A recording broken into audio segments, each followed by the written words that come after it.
Welcome in, welcome in. Your great Ursiiday Pokemon Pocket Weekly number 23 has been hijacked by Snorlaxes. Yeah, we're here. Welcome in, guys. We are so excited for the top 64. I think as, actual Pokemon will do a much better job casting than those stinky humans who thought they were going to cast today. That being said, I am going to introduce my co-caster here. Exclamation mark Raven, for some reason, I guess he's still not exclamation mark Raven. Exclamation mark co-caster. I guess he's still going by the same socials as the human co-caster. But we're so excited to have Raven on today, or Raven Snorlax on today. He is a fantastic Pokemon Pocket content creator, YouTuber, and yes, his thoughts on Twitter as well.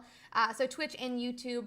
Is there anything else you would like that you do content on, Raven?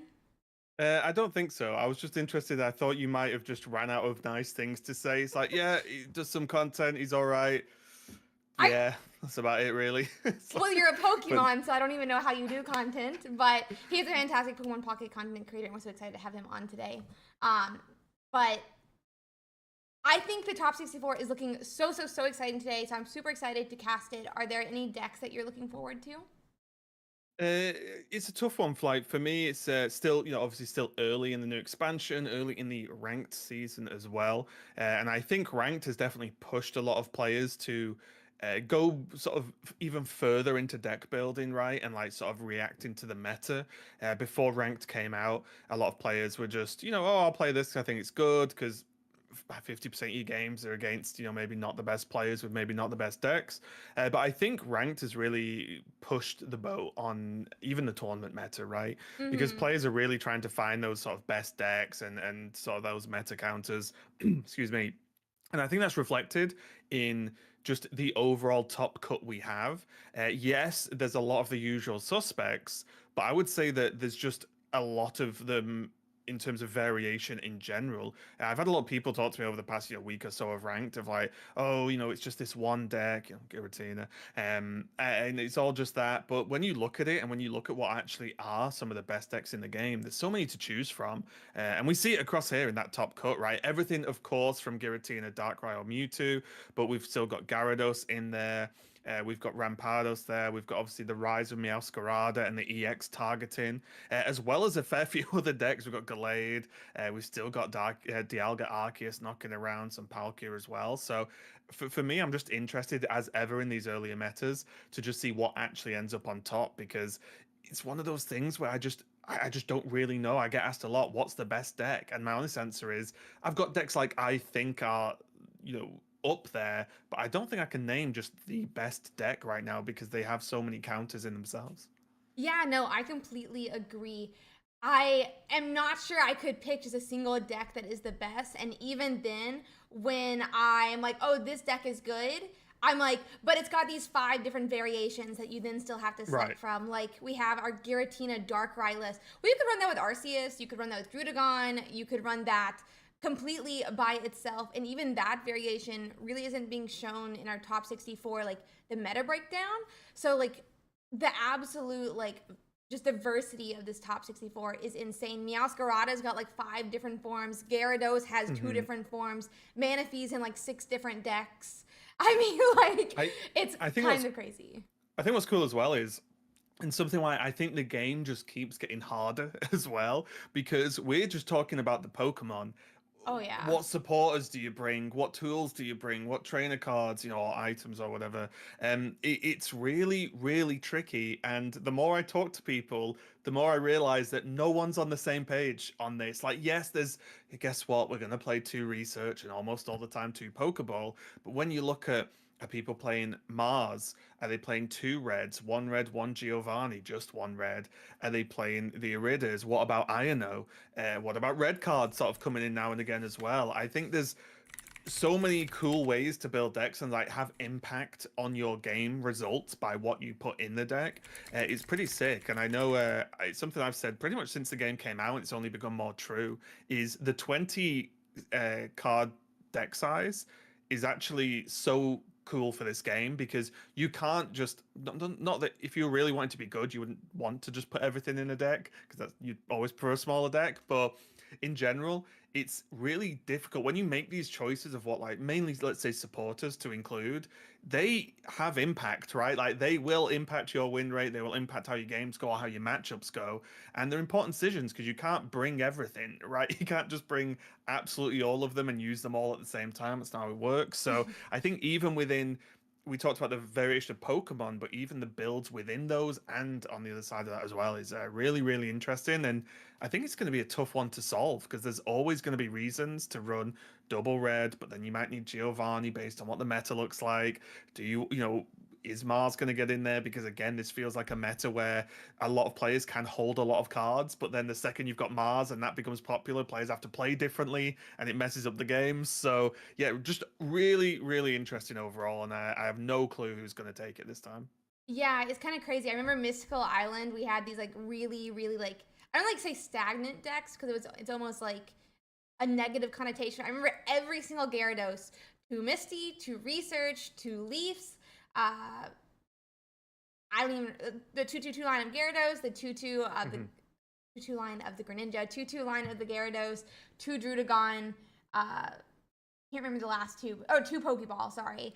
So like, and now it's like every single. If we go through like, even if we went through the same deck here, I doubt we would have 2 in a row that are the same exact supporters because there's so many strong supporters now. And just like you're saying, they really affect even how your opponent gets to play the game. And I think that's so, so, so interesting as we're going to go in to today's tournament. We'll have to keep an eye out on what some of these deck lists look like. Yeah, for sure. And there's some interesting ones as well. I mean, one of the biggest ones, I was looking at the overall meta game from yesterday, before, you know, see we get into the top cut. But people are still jumping on these decks that you won't want to hear it, but Charizard didn't do well again. And people just keep playing it. And there's some in the top cut, don't get me wrong, it can perform, but the overall numbers were rough. And then you see some other decks. I was watching yesterday when we saw a good idea, right? I've played a good chunk of Meowscarada. I think I've landed on Meowscarada Executor being my preferred play. But then I saw Meowscarada Wigglytuff with the Stare of Doom in the list. And I was like, hang on a minute, this is not a bad idea because Wigglytuff's a decent Pokemon. It surprised me that the attack and health is decent considering how good the ability is. But Wigglytuff's decent and gets around the weird issue with Meowscarada where sometimes the EX can cause awkward moments, right? Of like the 2-pointer versus 1-pointers. So I was like, oh, I didn't even try this. And this is doing well in this tournament. I didn't even think of trying it yet. So I think there's still a lot more to come from the meta as people continue to experiment. Yeah, I think things like that are so, so, so interesting. I mean, yeah, I don't even understand how Charizard continues to see play. It's got like a 37% win rate. People just like Charizard. I love Charizard. That is the reason. But he makes it into top cut every single week. Okay, every single week he makes it into top cut. But every single week he's got a 37% win rate. So like, yeah, because hang on, I want to check something here. Hang on. I want standings. Where's the best Charizard? It's there's one at 50. I think it's 50. Wait, no, there's a pretty high one. 8. I checked the highest one. They did not do a mirror match. Oh, okay. None of them have done mirror matches at the top cut, at least that I can see so far. I just assume they're all playing mirrors and someone has to win, right? No. Is the way they were getting there. But I think it's just one of those decks where it's powerful, but it doesn't do what it does as consistently as I think people think it does, right? Like if you can get to Charizard, get the energy, yeah, you're probably winning against almost any deck. But I think that doesn't happen as often as people get into their heads it does because they feel so powerful when it does happen, right? Oh, this deck's unstoppable. But maybe it doesn't happen as often. But you know, if you throw enough mud at the wall, some of it's going to stick, right? So I guess we are going to keep seeing some Charizard in the top cut for now. It's just always surprising to see, right? Because there must be like some level that it does well. Because I remember like the first week Celebi came out in the tournaments. I think we literally were casting it. It was like the #1 meta share. Not a single one makes it into the top 32 that week. So it's not actually, right, where like if you throw enough at the wall, it's going to win. But Charizard still has such a worse win rate, still makes it every single week. It's like, I was trying to play it in ranked, and there was something I had realized while doing it, is like when It's I'm bad. playing. Well, it's bad, but like it's only good when you hit the Charizard line. Versus like I'm playing Right. Meowscarada Beedrill. Oh well, if I hit the Beedrill, I can still survive and put out damage until I get a Meowscarada online. Hmm. Charizard, if I don't hit my Charizard, I mean, I guess I could attack with the Moltres that I've ignored for the first 3 turns while I was like coping that I was gonna hit Charizard. But even then, that's like 70 damage and it's 140 health. A lot of these decks now are having these like alternative attackers that can fill in. I feel like for some of these weaknesses in the other Right. attackers. It's one of the reasons I wanted to try the new Charizard, because yes, it's not as like strictly powerful as the older one, but it doesn't rely on having to play Moltres, right? You don't have to play Moltres if you play that Charizard because it kind of looks after its own energy. There are drawbacks to it, of course, but it would allow you to maybe play Heatran, play some other Pokemon, Houndour, that can actually do, or Houndoom would be more relevant, that can actually do things in the early game, and you're not all in on just I hope I draw the stage 2. Now, of course, there are drawbacks, but I've unfortunately not even been able to test it because until I think yesterday, I had 0 Charizards opened, even though I have everything else. I have about 800 Lucario EX. I have like a million Bibarel, but I opened Shiny Charizard yesterday, so I just need one more, and then I can start testing and bringing a new deck to the meta. Well, congratulations. I honestly don't think that. I feel like they could have given it Stoke as an ability, and I still don't think it would be OP. This is where I stand on Really? it. Yeah, I think they could Wait, have given an it. active ability or a bench ability? Like, when it evolves, it gets the 3 energies. I think it could have been given It would that be ability. busted. I don't What? think so. I don't think so. You ring a blue, and what does it kill? Mewtwo doesn't What? get knocked out. Giratina doesn't get knocked out. I mean, I guess It does. Darkrai survives. I mean, It it does does get knocked 150, out. right? Yeah, but Darkrai is only Yeah. 140. Blue takes it down 10. If it's got a cape on any of these things, it doesn't do anything. You still That's have what to hit Red's the for. stage 2. That's what Sorry. Red's for. He solves all the problems. Yeah, okay, so you're hitting a stage 2 and red. I don't know, man. I'm just saying. I Look, think it could have been still if not you're broken. good, that just sounds like skill to me. So yeah. True. What we'll have to do is we'll have to play some games, and we'll get to the point where I get the Charizard, and then I'll just say, okay, we'll have to pretend because we can't edit the game mechanics. I'll evolve Charizard. Now it's just got enough energy to attack, and let's play the game out as if it can attack. And I bet you I'd win quite a lot of games. I bet you I could beat it still. I bet I could beat it still. That's all I'm saying. That's all I'm saying. But that being We'll see. said, our top 64 is getting into their matches now. Though there is no Stoke Charizard in the meta. Yet. What deck would you like to watch? Ooh, I wouldn't mind checking out either one of like the Meowscarada, whether it's with Beedrill or Wiggly, like your choice on that one. But maybe we can check out Meowscarada, see how it's going to line up, because I was glancing, and other than the mirror matches, and some of those have Beedrill in, Beedrill EX, of course, a lot of this top cut is just EX Pokemon. So I'm interested to see how the Meowscaradas will perform. Yeah, I am too. There's only 2 Wigglytuff ones, so if we could, I would like to watch the Wigglytuff variation. Oh yeah, 100% fine by me. Yeah, like I said, yeah. Perfect. You tell me which room, and I'm there. Let me quickly see here. Double checking. Oh, that one's done.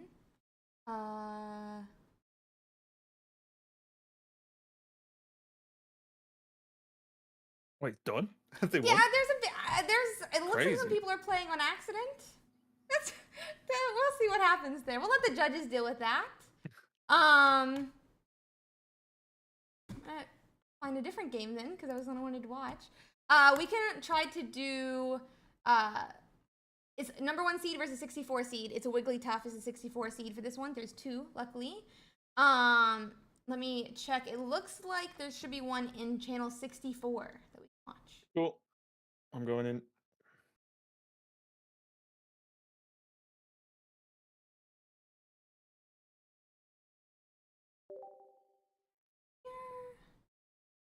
Okay, so I'm just gonna get the game started. They're just getting into their match. It is gonna be versus a Darkrai Giratina. So Oh, interesting. Okay. I think Oh, this is the they're against top seed as well, right? This yes. person cleared. Okay, very interesting. Let me just have a quick look. Let me just get everything set up. They're getting into their game here, so we should be able to get started fairly shortly for everyone. Yeah, so for those who don't know, Raven is also a Hearthstone caster as well. Really happy that we can have him on after he's been able to even cast Hearthstone Worlds. So really excited. Mhm. He's a Also, fantastic caster current even outside Master of Pokemon Ball Go. ranked Pokemon player. And yeah, Throw I'm that not out even there. Master Ball yet. I'm so close though. I'm so close. I had a full-on tilt and I had to in stream one day. Has the bracket launched? I can't open up the matchup for some reason. I It think I'm should being be. stupid. Let me double check that I clicked save when I made you a judge. That could be what happened. Oh yeah, but he's not giving me the You should have it. It looks like. Yeah, you have it. Oh. Hmm. Okay, it's fine. I'll do it the I'll do it the other way. Don't worry. It's I'm all making good. you admin, but don't do anything bad with admin. I'll put myself in the tournament and win it all. With Stone Charizard? Yeah, just the one though, because that's all I've got. Yeah, I was just looking at the list as well because we do have the player on the Giratina, and Darkrai is going to be on Giratina, Darkrai, 2 Arceus in there as well. It's got 2 Red, 1 Dawn, 1 Cyrus, 1 Sabrina, 1 Mars. So a lot of the, again, like I talked about, interesting setups here. The Arceus build is kind of strange. I've lost to this a good chunk of times, but most of the time the Arceus felt just like a tank more than anything. I don't think I've ever sort of been Arceused in this matchup. Interesting. Yeah, just when I've played a good chunk of Giratina Darkrai, but I just played Giratina Darkrai, and I felt like that felt so consistent that I didn't feel the need for any more Pokemon in the deck. So I'm excited to see how like a really good player, clearly because they won the Swiss, handles the addition of Arceus in the matchup, because I think it's a little bit of a tricky one. Yeah, I think it is a bit tricky. I actually had the opposite experience with it, or I like the Arceus better than Really? I kept Typical. bricking with Darkrai Giratina. Really? Yeah, I was given like the Arceus. I watched. I think it was 8P Cheese. He was one of like the first players to get to Masters. Play Arceus like Giratina Darkrai, and I thought it was really really cool, and so I used it, and I went on like a 9-win streak. Then I lost every game afterwards, and I tilt changed back to my Meowscarada, I think, or maybe I was still playing Galate at that time. And then I tried the Giratina Darkrai, and I could not get the Pokemon. So Really? Oh, okay. Okay, so was Arceus, when you were doing this, mostly acting as a tank, or were you actually like Arceusing people? I was donning energy up to the Arceus, yeah. Ah, okay. So using it as like prime attacker. Interesting. I Well, mean, I or should try it Darkrai. out. So to me, it was like you would like attach energy to the Arceus, and then you would obviously do your Giratina Bellow, and then if it looked like you were gonna like be able to attack early and catch them off guard, then you don up the energy either to Darkrai or Arceus. Then you would knock out. So because Darkrai can use 1 normal energy. Yeah. Yeah, I think playing this style without at least 1 Dawn is crazy because it opens up so many great plays. If you can actually, sometimes you need to be more aggressive with the Darkrai, and if you know on certain turns you can actually just go energy, then Dawn, and then go. So it's really huge, and obviously it's the same the other way around with Giratina because they both just have that colorless energy option. So it's pretty sick. I do, however, really like the 2 of red. If people have been in my chat before, the amount of times I get suggested, "Oh, why don't you just cut a red?" I'm like, "Don't tell me to cut the best card in the game." I feel like 2 reds is so vital for 2 reasons.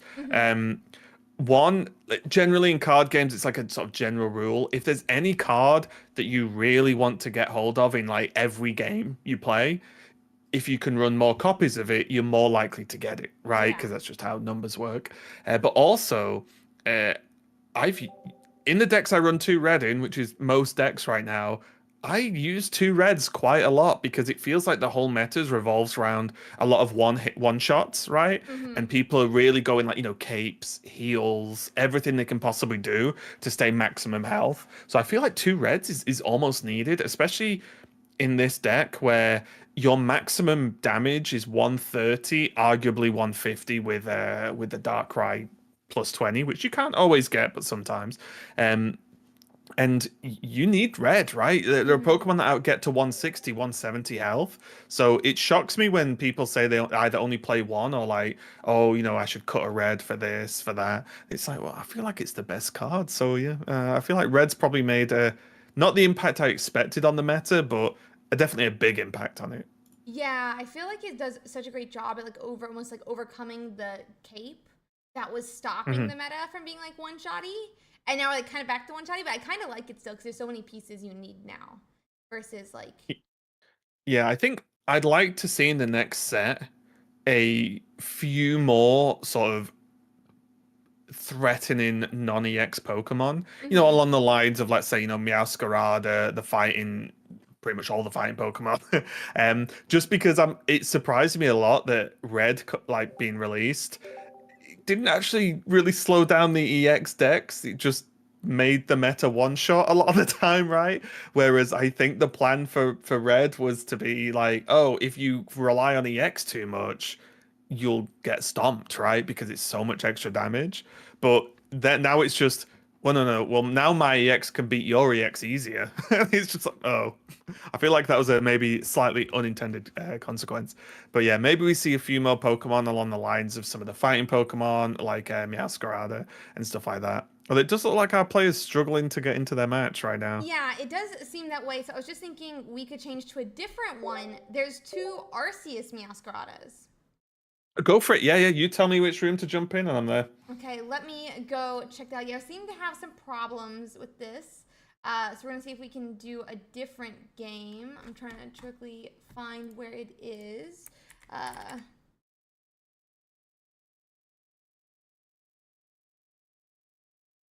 do you let me check this. So what about channel 31? Let's try that one. Sure.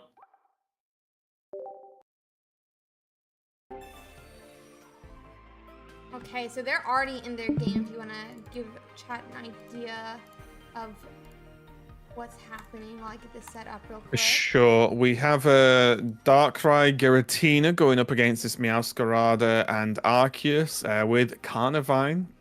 They are just starting they're a couple of turns into the game, actually.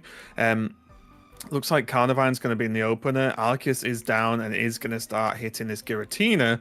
But I think the start must have been fairly slow. The Carnivine is going to start putting the pressure on, though. So at the moment, we've got a Carnivine just beating up the Giratina. Oh, that's big, though. There was a Rocket Grunt played by the Carnivine player on a 2 energy Giratina. Ooh. It hit tails, though. Ah. That Rocket Grunt is soul crushing against these decks because if you lose even just one energy, it's not so bad if it's the dark, but if you lose a psychic energy, you are a whole different problem behind, right? Like if you even just lose one, it's a big deal. But the Giratina did get away with it. However, there is now a Florigato evolving onto the back line, so that's not too bad at all. Being able to build up. So I think that we have Qatar in a pretty good spot right now. This deck's kind of doing what it does. The Carnivine is just smashing this Giratina, and the time it takes to get Giratina active, it's already really low, taking like a 100 damage so far. Yeah, that's the really nice thing about Carnivine is just how much damage you can put out so early into the game as long as you have that Arceus. But I definitely agree. Any energy discard onto Giratina, Giratina just needs like literally like 4 turns, 3 turns I guess, where it just passes by bellowing in some of these decks where it's running a different color energy. And you take off the psychic, what's it supposed to do except pass again, I guess. Yeah, and this is worst case scenario. Like I said, over the last few days, I've played a lot of Giratina Darkrai, and there's some you always want one of each, right, on the Mm-hmm. board. You don't want double Giratina. You don't really want double Darkrai. But at least with double Darkrai, the energy usage feels a little bit more active. Whereas all this dark energy being played out is just damage you are missing, basically, Mm-hmm. without having a Darkrai, and it's not really achieving too much. So this is kind of worst case scenario from Kakashi here, and had to retreat the Giratina now on 70. It's so susceptible to just so much damage. This is just Ooh. really, really, really tricky here. Looks like Yeah. they are going to Cyrus in the backline Giratina. That is just an easy kill. Oh, Oh. and that's concede, I think. I can't read that language. I think it's French, but it is definitely concede. Yeah, that was concede, and it turns out that was game two. Actually, Got that's 2-0. the end of that set, but I feel like this just Oof. shows how strong. I mean, Meowscarada had a lot of damage. It was already really low health, but having that like early damage from Carnivine was just so good for Kata. Yeah, I've tried that variant of Meowscarada, and it's strong, but you feel really bad if you either draw Carnivine or Arceus, but not them both. Because when you don't have them both, it sucks. So it sort of balances itself out, right? Where when you have Carnivine Arceus, you do so much damage, it's so strong. But I've had too many games where I start Arceus or just Carnivine, and the fall off feels terrible. Yeah, without Arceus, it does nothing. It feels like, which is not Yeah, it's so good. bad. Uh, Trying to get us another game here.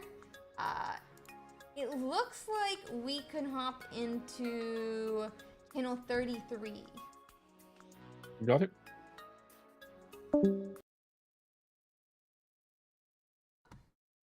We have another kitty cat with Arceus, assuming this loads. Oh, there it goes.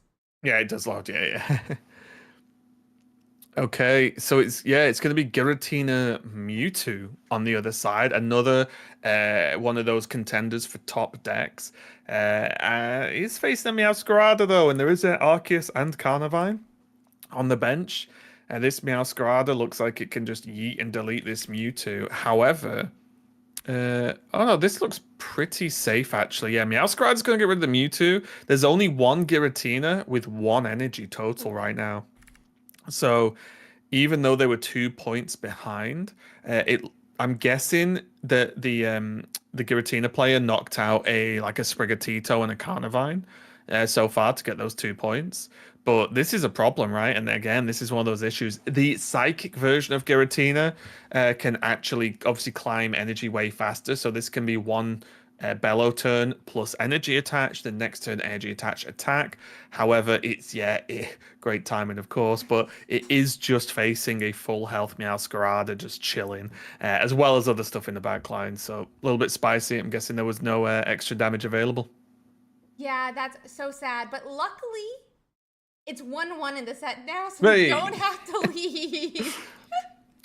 Do you think there's a world where, if they aren't already, because I've not looked at every deck list, of course, but do you think Giovanni's going to start like maybe coming back for just some extra options for extra damage against the likes of Meowscarada? Because I like two reds in most decks, but when you face a Meowscarada, you feel really bad about them. I've had games where I just sit with both in hand and I can't do anything.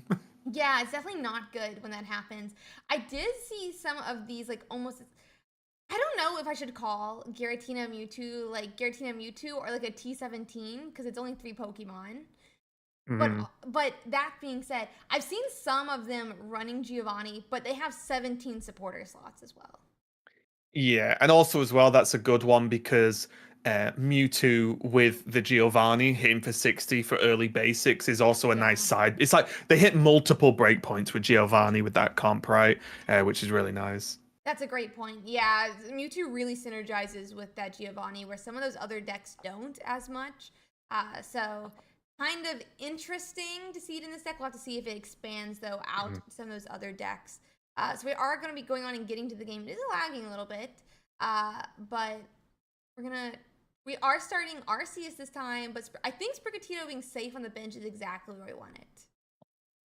If they can get there, right? Yeah. Because one of the problems you have with this opening is if this Arceus is dealt with, then whatever's left on your bench, if any of them go down, you're in trouble, right?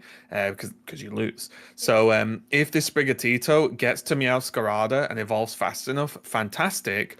But then it's also got to sort of hit the board, knock out the Mewtwo, and be able to knock out whatever's coming up next, or it could be in trouble. And this is what's scary, and this is what I was talking about, where the deck looks great when you do the Carnivine thing, but when you forced into an Arceus start, the deck just feels like it just hits the brakes, right? It feels so slow. Like this matchup is just going to lose it, right? Like the Arceus will just not really keep up with the Mewtwo here. It's tough. Although Yeah. no Giratina is huge. Yeah, the no Giratina is really nice. Otherwise, you have to like worry for like a Dawn knockout next turn. But I think your point of it being just like too slow, we're not even going to get to 3 energies in time. I'm pretty sure on the Arceus. Yeah, if there's another red available, there's not much they can do about this, right? They already used one to deal the 70 first. Yeah, and there are 2 reds in the deck, so it's possible. Oof, we're hitting stall tactics Ooh. now. We're getting a little assault tactics, like you're saying. Second Sprigatito is down. We think. I think, or Oh, who there we knows, go. actually. Yeah. Hopefully they have a Florigata though, because oh my gosh, this thing is it's moving. Yeah. And they've had to make a tough decision now. They've put a cape on the Arceus to try and last one more turn, which will work because there's no Giratina. But they put one energy on Arceus, and now they've got to go, oh, actually, I need the energy now on Sprigatito because if they can then draw Florgato, then they obviously need the energy to be able to attack. So that's already, you've kind of put yourself in a weird, like, energy deficit kind of problem. Looks like they're going to attach energy on the Arceus and going to have to try and retreat and just hope for the best at this point. Sprigatito goes in with the energy attached to call for help and see if they can find a Florigato here. Because I'm guessing they don't have one. Nope. Well, there you go. I think I'm lagging worse than you. I want to see if I can make it reset for me. I wasn't even getting to see that. Oh, we are. All right, so you've got radio commentary We got from me. radio It's fine. commentary today. I'm supporting. Oh, Cyrus on the Arceus. And I think this just equals game. Cyrus on the Arceus knocked out the Mewtwo, knocks out the Arceus. And because it was pulled back in, they didn't need to spend the 4 energy on the 150 damage, which means if either of the Sprigatitos go in and evolve, they're getting 150'd. So, wow, just like that, Mewtwo just soloed the whole deck. Okay. Mewtwo is OP. Mewtwo is OP. Sadly, though, that's only of the Arceus and Wigglytuff. Meowscarada's only one is making its way through to top 32. Wow. We'll see what other games are going and see if we can hop into one here. I pick a random one that like just finished their last game. Yeah, so I have here. Do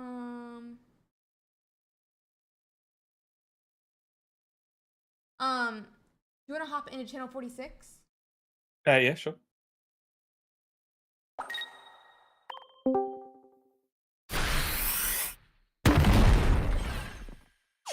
God, I'm deaf. Oh no, yeah, it's a little loud. It's not as loud for you as it was for me. Yeah, Luigi is up 1 game in the set right now, and I'm not sure. Oh no, I think Luigi wins here.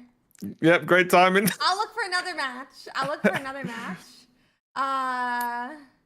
Interestingly enough, though, I don't know if you showed this on screen the game at all, but this was a Darkrai Giratina beating a Gallade deck, and the Gallade was up as well. It's not like they didn't get there. Obviously, we don't have the context of the rest of the game, but you know, Gallade I think has good matchups in the meta right now with all the high energy decks. But yeah, it doesn't mean that Darkrai Giratina can't get it done. Yeah, it's very pretty nice true. overall. They took the win, which I feel like is a pretty nice matchup for Gallade. It looks like we can hop into a game that's just going into its game 3 if we hop to channel 20. You can try that.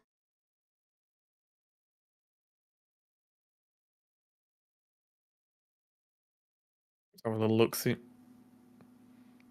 Okay, So it looks like Darkrai Mewtwo, Darkrai Giratina against Giratina Mewtwo is the matchup here.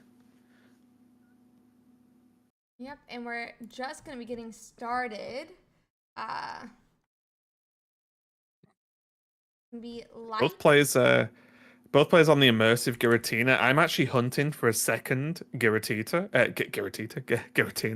of the normal version. So you know the actual just normal artwork, Mhm. because after hours and hours of ranked, I've made the mistake, for example, not forgetting about the Giratina's weakness being dark, because the immersive doesn't really look like a psychic type. So Oh, I need true. another basic psychic version to actually remind myself that of what type it is sometimes. I have like none of the basic EXs from the set. By the way, I have only shinies and arts of the EXs. Streamer account, clearly. Streamer account. Yeah, I need somebody needs to use my what's it called, the streamer client for the good pools. Uh, Also, it looks like unfortunately we are having a pixel version you know, of the matchup, but I can still describe it, so it's fine. We do have one energy on each. Like, this is the sort of setup you want, right? You've got the Darkrai, you've got now two Giratina, and you can start just doing the sort of hyper efficient energy generation of one energy on the Giratina, one energy on the Darkrai, and just keep doing that for a few turns to really stack stuff up. yeah, in this matchup, they're definitely going to have the time to do it too. That's exactly what the Mewtwo is going to be trying to do as well. They're happy they finally got the Mewtwo, but Giratina starts exactly what I think both sides want here. I mean, Yeah, I think you probably it's a tricky one, but I think you want to start Mewtwo a lot mhm. of the time, because I think if you can finish the game with Mewtwo, you want to, right? You know, to be aggressive. Because I think the idea would be like energy on Mewtwo, deal 50, and then have the earlier energy from your first turn go be dawned onto Mewtwo for that extra turn to deal 150 to start clearing out. So it's a little bit awkward that this Giratina's in the active spot in the mirror, just because Mewtwo could have been like doing something here. But I think these matchups are really hard. I've had some people tell me that these matchups or these decks are super easy and you just press buttons and you win. And that may be true sometimes, but I actually think these Giratina decks are super tricky to manage. And if you misstep, you just lose.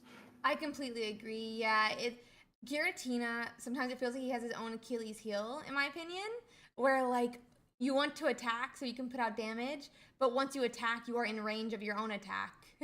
Right. So especially in a mirror, It, it's like kind of tricky. Like you don't want to be the first one to attack when you can't knock out, but you also want to be able to knock them out. And once you attack, you can, or once they attack, you can knock them out. yeah, it gets really, really tricky because you start it sometimes it becomes a game of chicken, right? Oh yeah.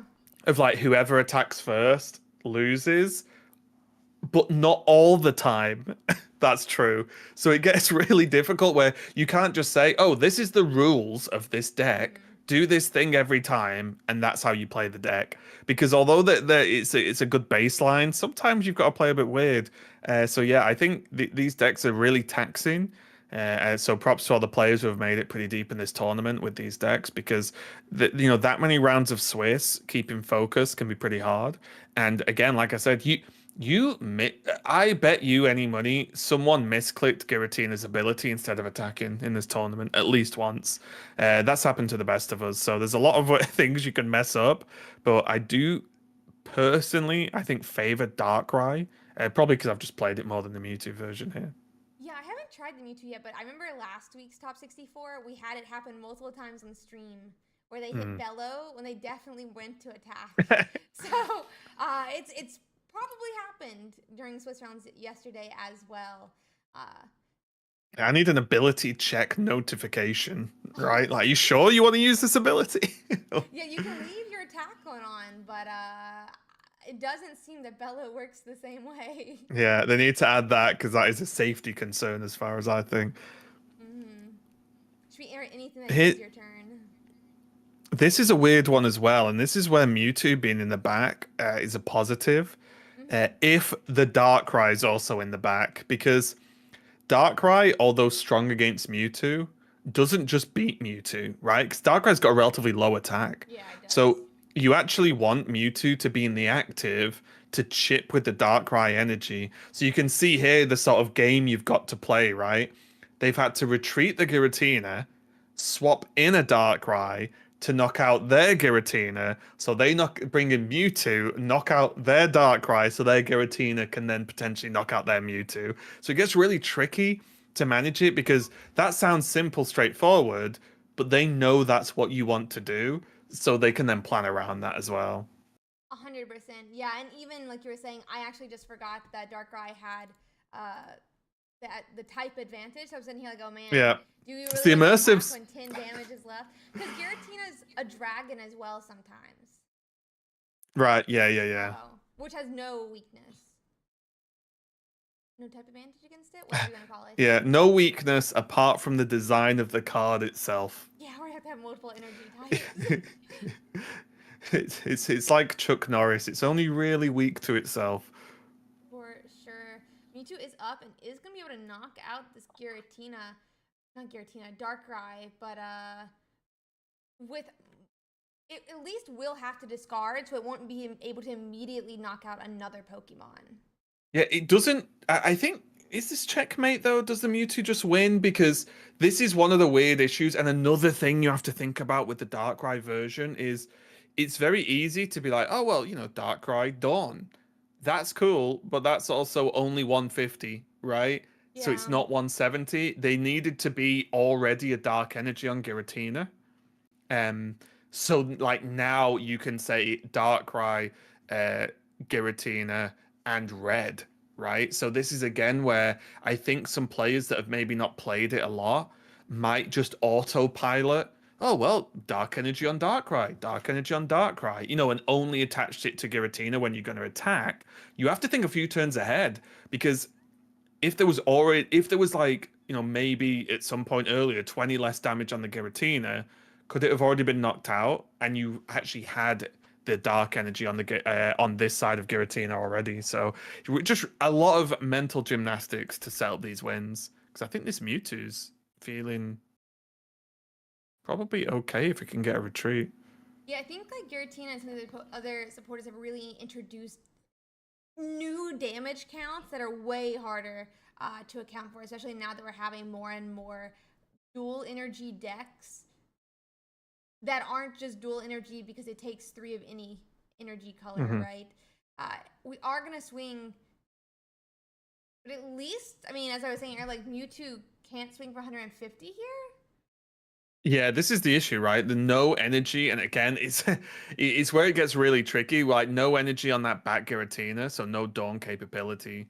Um, so th there's just a lot of difficulties in this matchup of line. You've got to really almost plan for the end of the game from like turn 1 or 2. It's really difficult.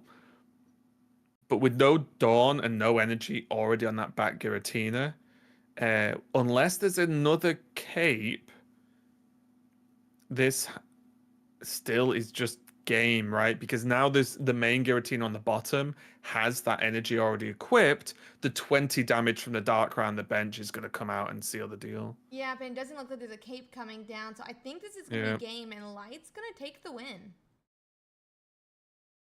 No, apparently you're very quiet or I'm very loud, by Yeah, the I've way. been trying to change it back and forth to try to figure it out because for some reason I feel like I'm super loud and you're quiet compared to me. So I've been like shuffling it back and forth. Ah, But okay. let's see. I'm gonna blast some people's ears out. By the way, it's gonna be fun. This is like the comedy of the Ursi channel is I blast everyone's ears. Ear doctors love Someone's just me. lying actually, but you're actually already loud. Yeah, actually, I'm already loud. So let's see if there's any other top 64s. It looks like there's still one going. Um, oh, game 2 just ended 2 minutes ago, so we could probably hop into that. Hmm. I'm gonna quickly see if I can find it. It looks like it's gonna be channel 42. They're not streaming. They are not streaming in there actually. Um, Is their opponent, maybe? There might be another channel. Let's see if I can find it. 23? Yeah, we can go 23. Okay.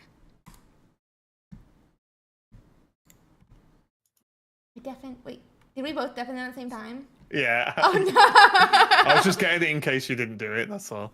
No, I appreciate it. Okay, just getting that game up. Looks like a Gyarados EX Mirror. Another matchup I've played a ton of recently. So give us the deets. What do we need to win here?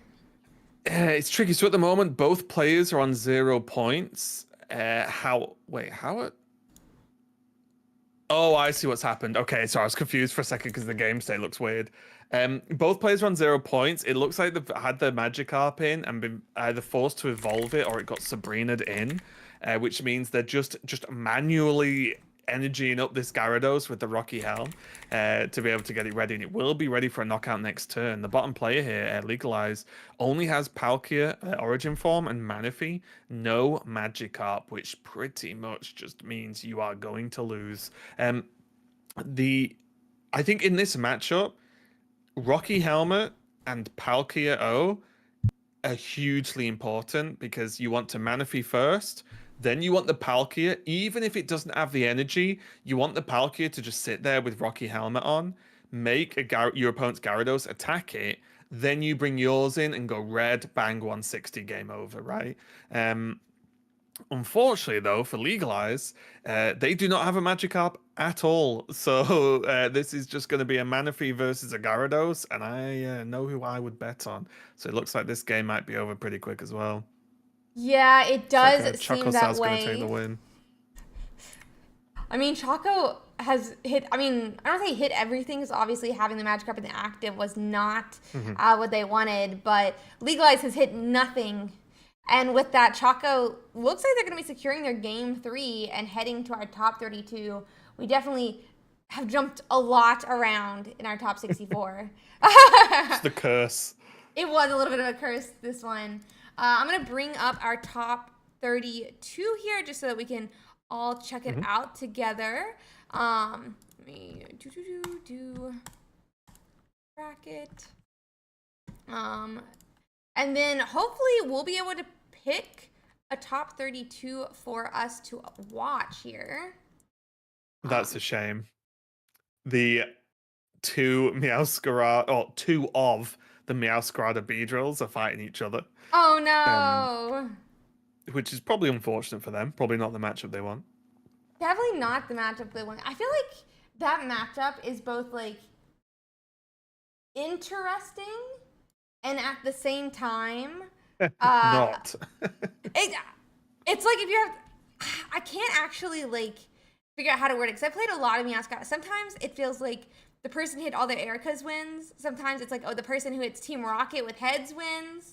I have so many. I have yet to. I think that's going to be a Meowscarada mirror in general is going to be weird, right? Because it's they're going to potentially hit each other, which is a high health Pokemon doing a low amount of damage, which is going to be awkward with numbers. But then the Beedrill thrown in there is like, do you want the Beedrill in there? How easily can you set it up to actually be a Beedrill, maybe as your lose 2 Meowscaradas, then go Beedrill, so it's a bit safer? Do you ever want to just sit it as a Kakuna so it can potentially like paralyze and so on? So that there's like a lot of weird interactions because whenever I played a lot of Meowscarada, but the Executor version, and the mirrors just get so weird because on one hand, it's like, oh, you want to start the Executor because it could just knock out a Sprigatito. It could just knock out some of this early stuff. But the second you start it, and then they get to Meowscarada, you're like, oh. Because then suddenly your EX is just absolutely like wrecked, and then you've got to have this weird Meowscarada mirror where they're like tickling each other. So yeah, it gets a little bit awkward for sure. Yeah, super, super awkward. I kind of feel the same way or similar ways about Giratina Darkrai as well. like just being like an awkward matchup sometimes. Mhm. Like when do you attach to your Darkrai? When do you attach to your Giratina? But we'll have to find us some fun games to watch today. Really excited uh, to see.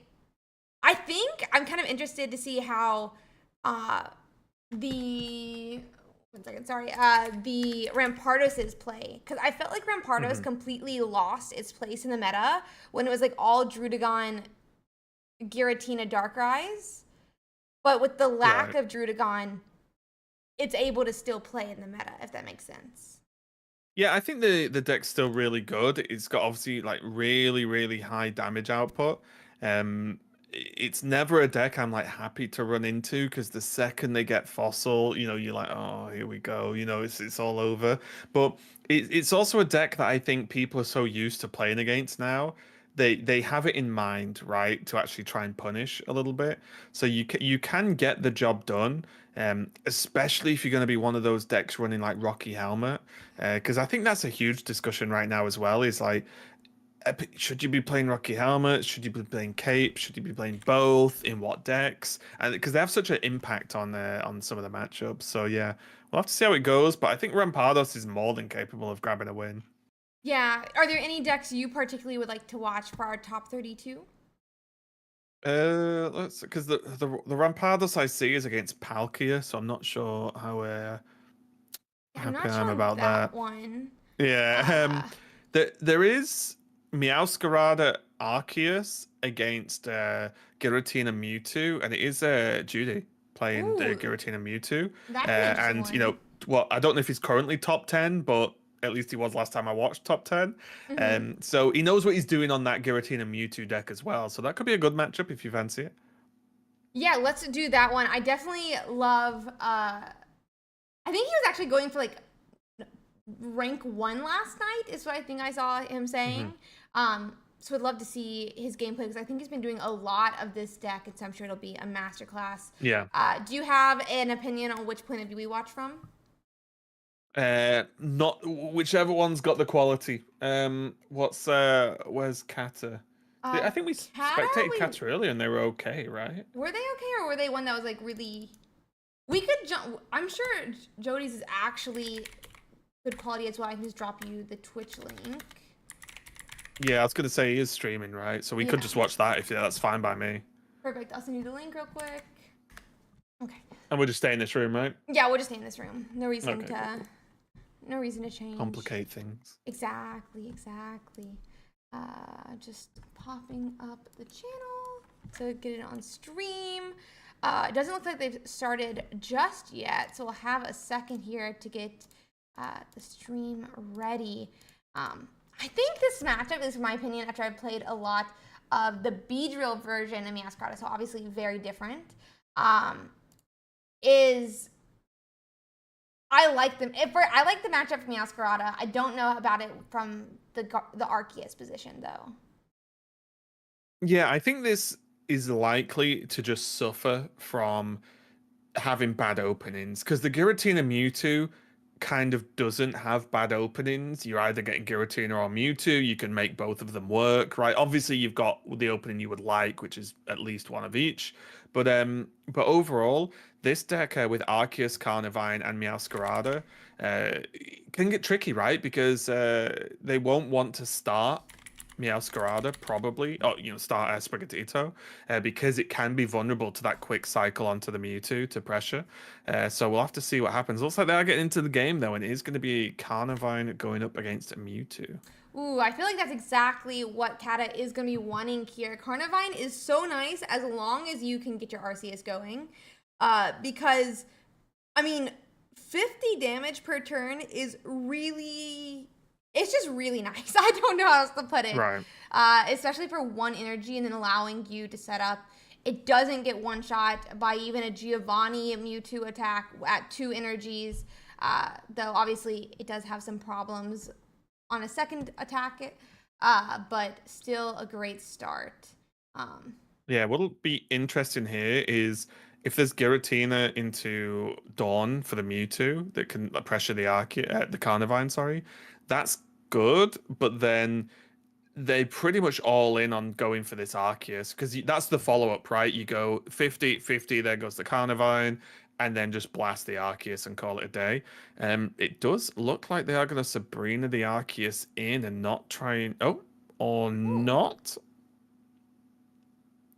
interesting. Okay, going for Mars. Just to note, Jody is running a Giovanni, by the way. Not going to do anything against the Carnivine, but interesting to note. I found, weirdly enough, that early Marses against me when I'm playing Meowscarada hurt so much more than I ever expected. Mm-hmm. So I wonder if It's it's gonna... it's something a few people have talked about where basically if your opponent especially has Sprigatito and attacks, so draws the card, you just play Mars. Just shuffle Yeah. it back in and just hope for the best. Because you know that they've got like at least a decent especially in this build, it's gonna be likely a Sprigatito evolution line, right? So Yeah. you just shuffling it back in and then maybe not drawing it, it's better than them definitely having it, right? So it's one of those sort of points you can keep an eye out for a good Mars option. Even if you give them 3 cards back, it's not the end of the world. But it is now just, yeah, gonna hit that Sabrina, bring in the Arceus. And should feel... Oh, this is okay. This is interesting. They might, yeah, probably wanting to be set up because if there's a leaf, this Mewtwo goes down anyway. So who cares about 50 damage, right? But if there's not a leaf, this Mewtwo stays up regardless. So I kind of like this actually because, like I said, this deck's kind of awkward to manage with the energy. A bit easier because it's all psychic. So now there is just an attach attack if Judy wants, but I like the past turn there because the 50 damage wasn't doing much. There's the leaf though, so it's probably going to be Carnivine for the knockout. Yeah, that's so nice and exactly the card that Kata wanted to find. Another 50 damage into Mewtwo. I mean, I guess Jody is set up with the Giratina on the bench, but with 1-point attackers, it's so much harder to catch up when you lose a 2-pointer.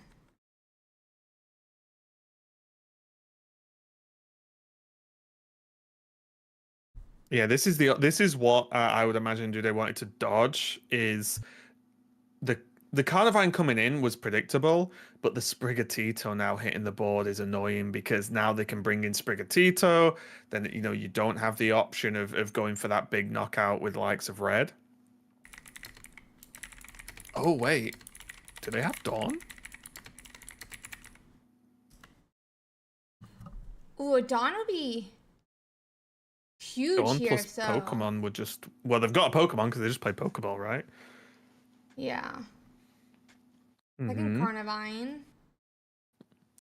Energy. One. Oh. Oh, wow. Just a retreat. Okay.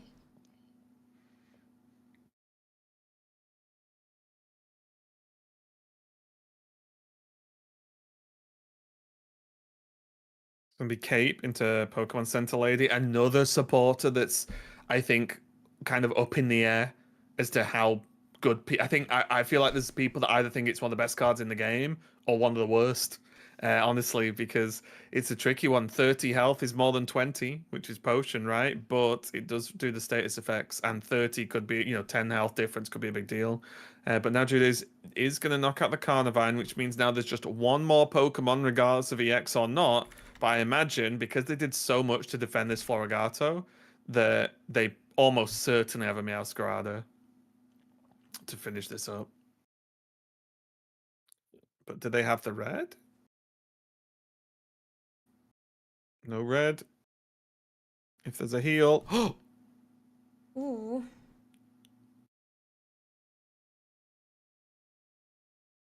Ooh, so they don't. Oh, of course they can't use red. What am I talking about? No Geo is what I meant. They run one red, one Geo. It's going to swap out. And again, I think the idea here is pretty good. Normally you'd say, oh, swapping out is rough because... Oh, Sabrina. Yeah, I was just going to say, they had one card. it wasn't red, how likely is it to be, any one specific card left in the deck? Obviously, a little bit unfortunate there that it was Sabrina for Jude. They did set up as well as they could have because they even had the helm on that other Giratina. So if the Meowscarada attacks, they go down to within range of the Giratina. So huge one, and was actually just a Giovanni away from a good time there, actually. If they'd drawn their Giovanni, Jude would have won that game because they had Potion as well. 100%. Yeah, it would have been so nice if they just hit anything other than a Sabrina or a, I guess, are you Cyrus? Or a Cyrus. But sometimes that's just how the cards go, sadly. We'll have to see here if, how game 2 goes. I feel like it can still be since there's like the weakness of having a 2-pointer in this deck, we can see it go either way, but we'll have to check it out. Yeah, looks like they're going into the next game. Giratina opening here for Judy. Okay, and we have it up on stream.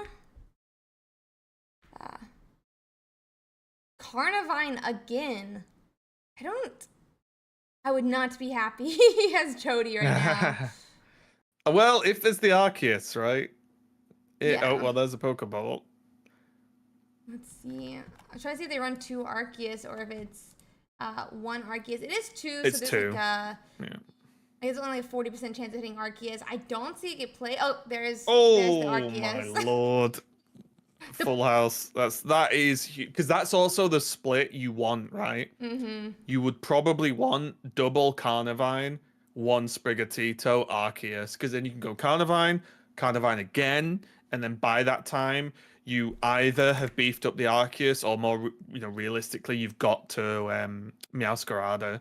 And that's exactly what you're after. It also basically negates Sabrina because, Sabrina, this Carnivine for them to bring in another one, right? It doesn't do anything. This is such a good opening and feels like a rare opening when I play this deck, but seems to be working for Kata. Yeah, Kata's hitting it all, but I definitely agree. And Sabrina's another one of those cards that we were talking about earlier that really affects how your opponent plays. If they didn't have Sabrina, they really wouldn't have to put that Carnivine down just yet. But it looks like we're going to go on and get that whole board set up. Both sides, I feel like, are pretty happy right now, minus the fact this Carnivine is going to be able to keep swinging into Jody's Giratina. Chad can't see it, but Jody is holding his head as the game continues. Yeah, it's a tricky one. And I think it's and this is what I was talking about earlier about where the game feels harder is... obviously, it's even harder on ladder because you don't know your opponent's deck. These players do know their opponent's decks. But Kata knows that there's a Mars in the deck, right? Knows that Jude's not going to particularly save the Mars till the last possible moment. So when you have this opening and access to the double Carnivine Arceus, you have to just throw it down, right? Because if you don't and you get Mars and then you lose that power, you might have thrown the whole game. So this is where you almost have to play in an inefficient way to play efficiently. Because yes, you would maybe prefer to hold on some cards, the days where red card went away and there was nothing else. People just held their whole hand most of the time. But now you can't do it. So you have to just be wary that you don't want to throw your whole game away just because you're trying to be efficient when that's not how you win games. Completely agreed. It's one of those really interesting trade-offs, I guess, between some of these cards in the deck. We do end up getting a knocked out Carnivine here thanks to the lovely helmet that was on our Giratina. But if we see another Cyrus here, Kata could be taking 2 points. Oh, wait, this is really nice, though. Because with the Carnivine up front, Mewtwo has 3 energy right now.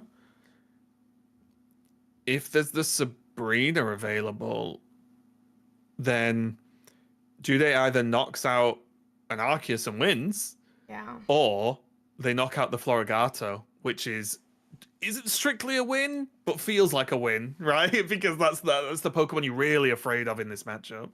100%. I think it's interesting. They just went on and passed after bringing up Giratina, but very nice spot. It's definitely still only 1 point you knock out the Floragato, but at the same time, that Meowscarada hits just as hard as Arceus EX. Mhm. I actually think like holding this Giratina might be okay because you need time, right? I Mm-hmm. think a lot of people get too locked in to like go, go, go, go, go, like maximum everything, maximum all the time. Whereas Yeah. a lot of the time, if you just relentlessly attack, you can actually open up wins for your opponent. Whereas by not doing that, you've got to make then your opponent retreat, then you've got to do damage, then you've got to do and like energy control is really important. So I actually like the stall there because they might have needed to try and draw Meowscarada. They might need the energy on the Arceus. If they left Mewtwo in and the Carnivine gets knocked out, they've got an Arceus with one energy and that's it, right? Like Yeah. that's not going to do anyone any favors. 100%. Sometimes waiting is actually the best play. Looks like we are going to be knocking out a Meowscarada here. Only a second point Hmm. for Jody, but I mean, Cat has already used so many of Yeah. their. I don't know if I should call them gust cards, but I Oh, mean, sure. Yeah, yeah. Sabrina's slash Cyrus's are. I think they've used both of them now. Oh, and that's a conceit. I was going to say that the Ooh. big thing there is Jude managed to get to the point where he could do like the Charizard thing, right? Where Yeah. even though your attack discards 2 energy, you've got that 1 energy buffer to let you do it twice in a row, which is huge. And yeah, I think really well played there. Obviously, like I said, I think Jude's played this deck a lot, Oh yeah. um, so he'd be pretty comfortable with it. But their opponent as well, it was a weird one. It was a good opening, but it's not all about just how much damage you do. It's like when you can do the damage and when Mm-hmm. you can set things up. And this is one of the situations that turned me off the Arceus version as well, because Arceus needs three, Meowscarada needs 2 energy. But also, if you're playing Carnivine, you want the energy on Carnivine, right? Because Yeah. that's why you're playing the card. It's a 1 energy attacker.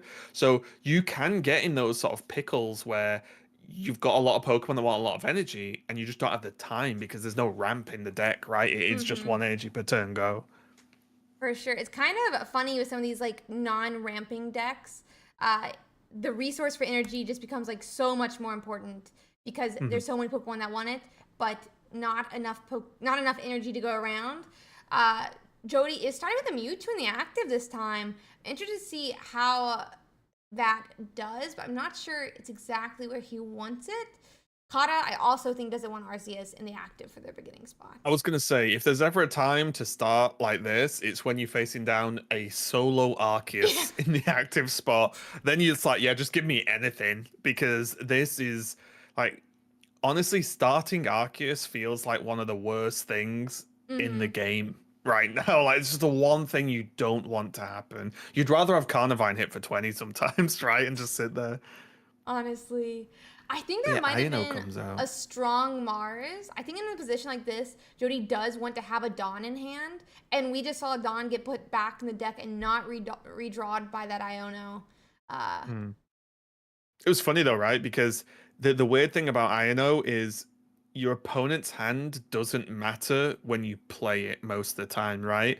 Like they're almost certainly doing an Ino because their hand sucks and they need a Carnivine and they need Sprigatito. It just so happened that it did some work to Jude there. for sure, that's also true. But they still haven't hit. They didn't even put any other basics down. That must have been a Yeah, terrible. that's just rough, isn't it? Yeah. Like, I feel like you probably, I mean, like maybe Carnivine you could wait a turn to put down if you drew it back into your hand. But I think Sprigatito, with being it's a stage two, you wanted it you would have wanted to just hmm. like put it down immediately. Looks like RC is just going for a second energy. Not sure. Yeah, this is okay if they I mean, let's be honest, they might have some Pokemon and have a red. If they have 2 Pokemon in red, they're in business, right? Yeah, very true. I actually think, yeah, I like this so much. I think a lot of people might go, oh, attack or try and rush the Arceus down. Mm-hmm. Whereas Mewtwo's just acted like a tank. It's gonna drop the Arceus to 120. There's 170 health Giratina that can attack next turn. And the big thing here is with no Pokemon on the bench, no Sprigatito being built, or Meowscarada being built, Judy's probably just like, yeah, knock out the Mewtwo if Just you knock want. it out. Like, yeah, that's fine, knock it out, because then Giratina just cleans up. 100%. Yeah, 170 health is so much. Mhm. I'm being honest, this thing is starting to remind me of, I think during Mystical Island, where people had the baby Mewtwo and were using it as a tank versus Pikachu to get like the 5 energies. That's what these Pokemon are starting to remind me of in this deck with Jody's. I mean, that was a 1-pointer, but when you have 170 health in some turns, it's kind of the same thing. Yeah, it's one of those things where I think people learn it the more they play TCGs. As obviously, and that was just unlucky as well for Kata. Yeah. Clearly, the hand was trash, right? They couldn't do anything.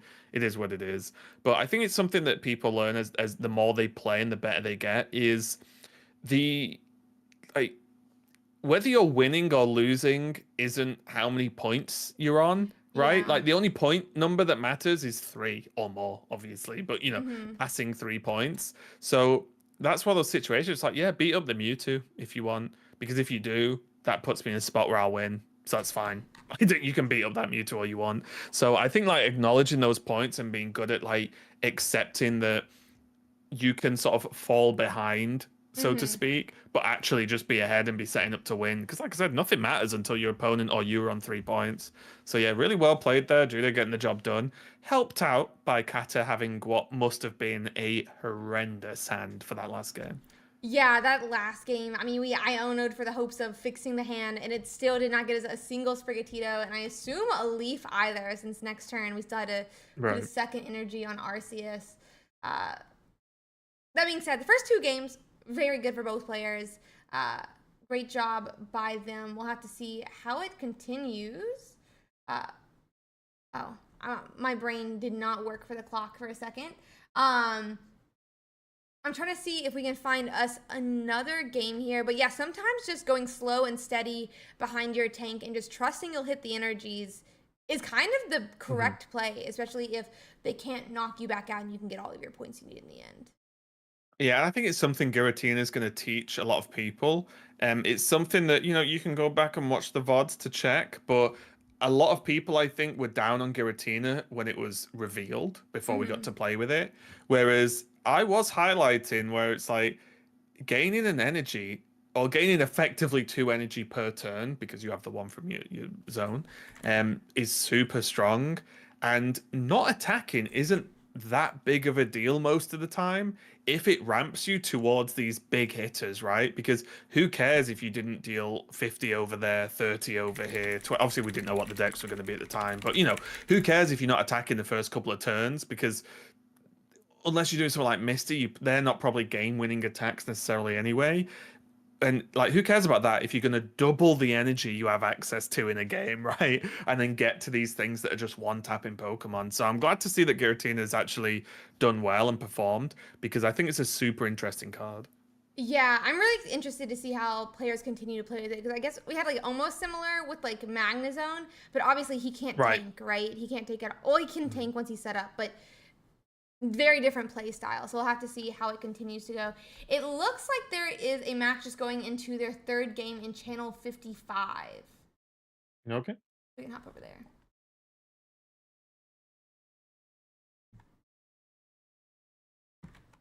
Okay.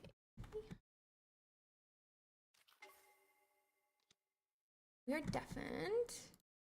And okay, so we have Giratina versus Gyarados. I'm not 100% sure on the deck lists quite yet, but I would want to be the Gyarados in this matchup. I switched to Gyarados on ladder because I was facing a lot of Giratina Darkrai. This is Giratina Mewtwo though, so slightly different matchups, but same overall theme is if they're going to be passing turns to ramp, your Manaphy is pretty safe to ramp arguably even faster. So I like the Gyarados here. It's tanky enough to take a hit from Giratina, to take a hit from Mewtwo. in a lot of cases at least. And you can just reliably get there, and then you start stomping with red, right? You really do crush these psychic, especially if they are playing the Rocky helmets to put on like the Manaphy and maybe a Palkia O, because they have to hit through them, right? Like they can't just keep doing it if you have 3 Pokemon on, unless they get some early damage on a Magikarp somehow. They have to hit through these Rocky helmets, and it just makes the Gyarados so strong. On top of the Gyarados' ability to discard energy, if you knock an energy off Giratina, that is a big deal. Yeah, this is gonna be huge. We'll have to see here. We're just gonna, yeah, Manaphy just keeps being able to ramp here because, like you're saying, Giratina is just setting up and has to for multiple turns.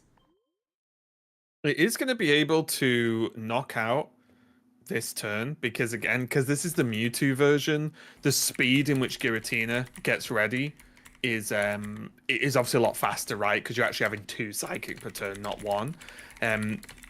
But this Mars is kind of interesting because I would be under the assumption that the Gyarados player doesn't have Gyarados in hand, because I think they would have just evolved one of the Magikarps right now.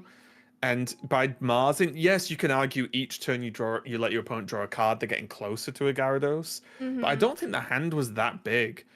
So it maybe gave him a bit of a reroll on the Gyarados here, which is very, very scary. Yeah, that's definitely a nerve wracker. I mean, they put up the low energy Magikarp, so I assume they still don't have the Gyarados that they want. Oh, I mean, I guess they do have Gyarados, but just not the energies. Yeah, this should be okay though, and I think this is nice. This is gonna. Oh, that it. Oh, was this okay? Ah, I personally like the helmets on not the Gyarados, yeah, but I don't think it's gonna matter. Yeah, I guess long term the math doesn't really matter if the helmet's on Gyarados or not. But I would not want to be Andu right now with this Giratina below 140 health. I'm not sure on the deck list 'cause I don't have it up, but the reason why I like the helmet on the Palkia is if they Sabrina, then and they say you bring in the Palkia, they're not taking the helm damage. And if they Sabrina and you put in Gyarados, they're dealing 130 at least to it, right? And they can still play another Pokemon and start building it up. So maybe that's just me having a preference of how to set up the Gyarados matchup. But I end up not liking the helmet on the Gyarados because my view is if Gyarados needs the helmet, you're in a bad spot. And I actually think that Choco's in a pretty solid spot right now. Yeah, I could see that for sure. My only thought is as long as Andu like doesn't put the cape on the Giratina, when he attacks, it'll put him in range regardless on the of the Gyarados attack. That being said, they run 2 capes in their deck, Andu does. So there's still a very high chance that they could have put a cape on, and I see what you're saying with that. Does look like we're going to be Gyarados attacking this turn, though. Oh, before the Giratina even attacks. Interesting. I mean, don't get me wrong. I think the Gyarados is in a fine spot here. But this is a little bit... Wait, don't they pass? Don't we have to pass? Wait, I think they just... Don't they energy up the Giratina in the bottom on the bench now? Surely, right? Let the Gyarados attack again, go to 140.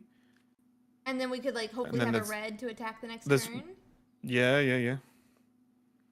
Sorry, I'm nearly talking about hands. Oh, we're on a delay, right? Yeah, we have delay. I don't have... I wasn't looking at hands because I stare at my Streamlabs, but, Oh, sure. Yeah, I'm just staring at the hand right now, just because there's so many cards in hand. But wait, yeah, we have a 90-second delay, so it's not a big deal to talk. Oh, okay, about cool. The hand. Yeah, I'll avoid it anyway. But it's just there's so many cards in hand. But yeah, they're playing red and manual. That doesn't but we not. Yeah, I don't. If our helmet was in the other Giratina, maybe I'd understand it. But not. But the Gyarados then wouldn't be in danger because the Gyarados took 20 already, right? Oh, I guess that's true. The Gyarados would be on 30 right now. That's true, yeah. Yeah, I thought that was a really good pass turn. Pass energy on the back. Let the Gyarados hit into this Giratina. the previous one, take another 20. Great. I don't know. Yeah, I'm very confused right now. Like, I do think past turn was correct in my opinion. But Maybe I've missed something, but I don't. You're just taking one. Wait. we could have even like Pokemon centered instead of red. I think if you were going This to is attack though. I don't know. this is huge though because let me try and find Choco's deck list. I can I send it have to you it. real Here we quickly go. if you're It's not. okay. I've got it. Yeah, don't worry. Perfect. I found it. Not, Oh, there's your problem. One red. not the one red. It looks If like they we had actually two hit Cape on reds- Andu's side, which is Yeah, gonna Andrew's get gonna us win. That's crazy. I'm actually wait. We can't win. Do we? No, we still don't win because we can't attack. Oh, Gyarados. Oh, yeah. Yeah, they can't attack because they didn't pass. They didn't pass it. They still can't attack. Okay. And uh-oh. Was it? Yeah, maybe I'm missing what they were looking to draw, but didn't this just feel like always a loss the second you didn't pass that I previous think so. turn? Yeah. To me, it was always a pass as long as you didn't. As long as you. I mean, always a loss if you didn't pass. Maybe I'm not thinking of something. Maybe they had a plan. But I will say, these Giratina decks are hard. They are hard to. You can slip up so easily, and like you need like future planning skills. But yeah, this Gyarados just attacks and just ends it. So Choco's gonna take that game. Yeah. Oi. Taco does take the game just like that, like you're saying. That's gonna be game 3 for them, but I feel like I would be so sad. I feel like we had to do the pass. Yeah, because that turn of attach energy pass was always gonna happen. Yeah. Unless I missed something. Did Gyarados discard the energy, maybe? No, that was the thing. He couldn't attack, remember? Because he was at 2 energies. And we were like, okay, he's gonna do the bellow. Yeah. And then we'll attack Yeah, so and attack. Gyarados like could have hit the energy on the next attack, but oh no, because they couldn't have attacked with Gyarados at that.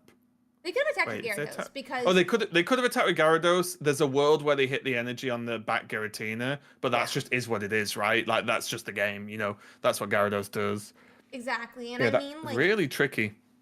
yeah, it's such a tricky thing. There's so many things to account for when you're going. I mean, you have your own damage, the helmet damage, the heals everyone has, Gyarados' energy pop. There's so many things you have to account for going into. I mean, in this matchup. So, ouch. Yeah, that was just a tough one. For sure. Strange. It looks like that's our last top 32 game. I'm gonna break down so people can see all the matchups here. But really interesting to see. I wonder what was going through the players' heads, because definitely sometimes you just don't even realize that you don't have enough energy. I feel like when you're like 20 turns in, it's like, oh, surely everything has energy. And also, well, we've got a second. A quick shout out to the Frog EX team. I believe there's 5 of them in the top 16. Yeah, absolutely insane showing by them. The French always come out strong. It was the same in Hearthstone. Some of the best players in the world. Insane. So yeah, not a surprise at all. But yeah, good shout to them. Like what, 5 of them in the top 16? I'm not sure how many total Frog EX members competed in your tournament this weekend, but 5 already? It's looking 5 is a quite great good. number in top 16, though. I actually think it might be all of the ones who have made it into the top 64 have made it to top 16 as well. Oh, nice. There is going to be a knockout though. Valden versus Barbar is going to be a Frog EX clash in that top cut, unfortunately. Yeah, very, very, very unfortunate. It looks like so many Gyarados as well Gyarados / Manaphy decks have made it into our top 16 here. I think that's 1, 2, 5? 3, 4, 5 Gyarados, 6 if you include Palkia with the Manaphy. So really really interesting to see that. I feel like it's not been showing up as well lately, but obviously in a great spot in the meta for it to be doing this well. And we have a lone Meowscarada Beedrill Yeah, holding it down holding it down. I for kind the of want grass to watch enjoyers. it for the top 16. Yeah, we can. I'm down. 100. I've Beedrill's still on my list of Pokemon I need to test. It's just because I was obviously jamming a ton of ranked as everyone was for the first week or so, or however many days. I just never. I started on Gallade. Well, I started playing like Tinkaton and stuff, but when I started really trying, I started on Gallade, then went to I think it was like Meowscarada stuff. Did some Darkrai, Giratina, some Gyarados, but I've not really done Beedrill yet. Even though I know people love Beedrill, but every time I faced it, I beat it. So I was a bit like, it's not giving me the hard sell here to try it out because it didn't really threaten me when I was playing against it. But I'm sure it's very good, and I do have the shiny Beedrill, so there's something. Which Meowscarada were you playing then? Hmm? Which Meowscarada were you playing then? Oh, Executor, I was playing. Ah, okay. So I have played a lot of Meowscarada Beedrill. I did a lot of Glade. Well, I actually Rampardos, then Gladed, and then I think it's a Galode. oh, sorry, I Galoded, and then sorry, it's one of those American English, UK English differences, obviously here. And now I am. I tried the Giratinas, as I mentioned earlier. Did not like them, minus a single 9-win streak. And then now I'm a Meowscarada Beedrill stan. She is my queen bee, Okay. even though she's a wasp. Well, it's called Beedrill, so it's fine. We'll get away with it. Yeah, I need Beedrill to be put with a bird though, so it can be called the Birds and the Bees deck. Just Cool. play a Staraptor. Staraptor Barry. Beedrill? I don't know about that. I mean, it's to be fair, they're similar, right? Because Meowscarada is a stage 2 that does high damage. Staraptor is a stage 2 that does high damage, right? Who It's needs kind berry, of the same. right? Yeah, But yeah, it's kind of the same. I guess it's not the worst. Maybe that's the play. We're gonna have to hop to channel 16 for this matchup. Very excited to watch my Meowscarada stan. Hopefully, we'll see.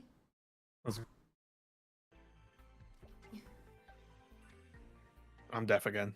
There we go. Luckily, Oh wait, they're already in. we are already in. It looks like. I'm gonna get it set up quickly here. Talk again, Ursie. Hi. Oh, that was weird. You sound like you're underwater for a second, then gone for a swim. Weird. But you're okay now. We are seeing the Pokemon Showdown of the Century. We've got Darkrai, Pokemon of Nightmares, going up against the Scourge of Viridian Forest, the Weedle. Not the Weedle.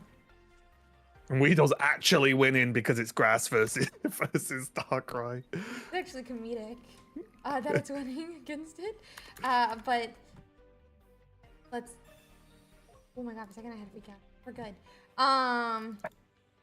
We are about live here then with the game. It's up now. Looks like they went on and retreated back to Giratina though. So. Yep, Darkrai flees before the might of the Weedle. How dare it? Honestly, if So far, Weedle's Go on. I was saying, if Weedle's a red ant, I too would flee. I hate red ants. Wait, Weedle's not an ant, is it? I don't know. Weedle's just a worm, isn't it? Well, then It's how got does to be. Ants don't have cocoons. But ants have the sharp thing on their head. Caterpillars don't. I bet there's a caterpillar with a, or there's got to be, okay, worm with spike on head. Sadly, no paralyze here, but I don't think we're gonna get attack off anyway. Oh my god, you'd be surprised. Oh There's god, I wanna literally a see caterpillar with a massive horn on it. It's a unicorn caterpillar or something. Look at this. Should I look at it or am I gonna have nightmares? Look at this. Is this gonna be a Darkrai moment? Look at that thing. Wait, it's like a Caterpie mixed with a Weedle. Yeah. But it's the horn's on its butt. How is that a unicorn? A butt unicorn, I don't know. No. Really had to stretch for that one, but yeah, anyway. Anyway, as we were saying here, Kakuna's in the active, missed the paralyze. I don't think we wanted to paralyze this turn either because there's not really going to be an attack unless Vixie is running Dawn, which could be a thing. It is not a thing. We're safe. Yeah, the paralyzed, again, not the end of the world, but it does also stop the retreat, right? So that's something that could have happened, but yeah, not really a big deal. There is Sprigatito in the back, in the bench as well. But this is one of those weird issues. It makes sense because of Sprigatito, because of Pokecoms, but it's just funny that everyone's like, oh, stage 2, it sucks. Even though some of the best decks the game's ever seen have been stage 2 decks. Like Charizard. And then there's a deck like this, which is, yeah, I just played 2 stage 2 Pokemon in the deck. Yeah, oh, easy. right. Really? And it's like, yeah. Is it good? Yeah, it's actually good. Yeah, and it's it's like, actually good. but tomorrow people will tell me stage 2 sucks. 100%. There's pros and cons to both. And I think there's an interesting thought that had to go through here. There's always a question, right? Do you keep the Kakuna and hope for the Paralyze? Or do you go for the Beedrill and hope for the energy pop off on the Psychic? Ooh, if I had the choice that turn, I think I'd probably go Beedrill in that instance, just for the damage. Because True, yeah. if there's a Meowscarada in hand, you can follow up with, right? But it is tricky. I'm a Paralyzed enjoyer, as one of the first adopters of Articuno, non-EX. I like Paralyzed, so I do respect the Kakuna a lot. The biggest problem I think with Kakuna is the 2 retreat cost, right? That hurts. Yeah, I had a bit of a moment on stream one day when I found out mid of a game that it's a 2 energy retreat cost on Kakuna. But I want to state, I feel like one of the earliest people who loved Frostmoth. It was essentially the same thing. Stage 1, true. a type of status that stops you from attacking or retreating. And that one cost 2. I will say as well, you're ranked. One of the good things ranked has brought to us is the Ursiiday crash outs on stream. No. They've been pretty entertaining, I must say. To check in on Load Up Ursii's stream and be like, oh, how's rank going? And it's just rage or frustration. It's been fun. It's a lot of frustration, especially with this deck. But yeah, and a lot of joy as well. I want to say, but mainly frustration. Mainly frustration. But I do like this play though. I do like this play from Cyrus in the Darkrai because that is 20 damage that could be added to a knockout, right? Because this Giratina's got the 4 energy to attack. So I like that a lot. There's a lot of time as well where people think, oh, well, why would you Cyrus that? You've just left the Giratina in. That's true, but you need to be able to identify what's actually going to be a threat from your opponent and get rid of the threat. Even if it has maybe less energy, or it's not quite ready to attack, or it's got low health anyway, so you could knock it out later. It's like, well, that actually is potentially a threat. So I like that, because now there has to be a second Darkrai to be able to even threaten this Meowscarada's health right now. For sure. And I mean, like, especially with this cape, it's such a nice play, but also pretty safe in the thought that, like, it can't knock you out. One, there's not even a Giovanni in this list, but 2, with the cape, it is firmly above the line of it having a knockout. And I think we're also seeing one thing nice about not evolving to Beedrill. Even if Meowscarada gets knocked out, it doesn't end the game because Kakuna's a stage 1. Not stage 1, a 1-pointer. So Kakuna is stage 1 as well, though. You weren't wrong. it is also stage 1, but that wasn't the point. Factually correct information, even though you didn't mean it. Factually correct is true, yeah. But they've made the mistake though. I've just checked the deck list. 1 red. What's going on? What is going on? How dare they? Only running 1 red.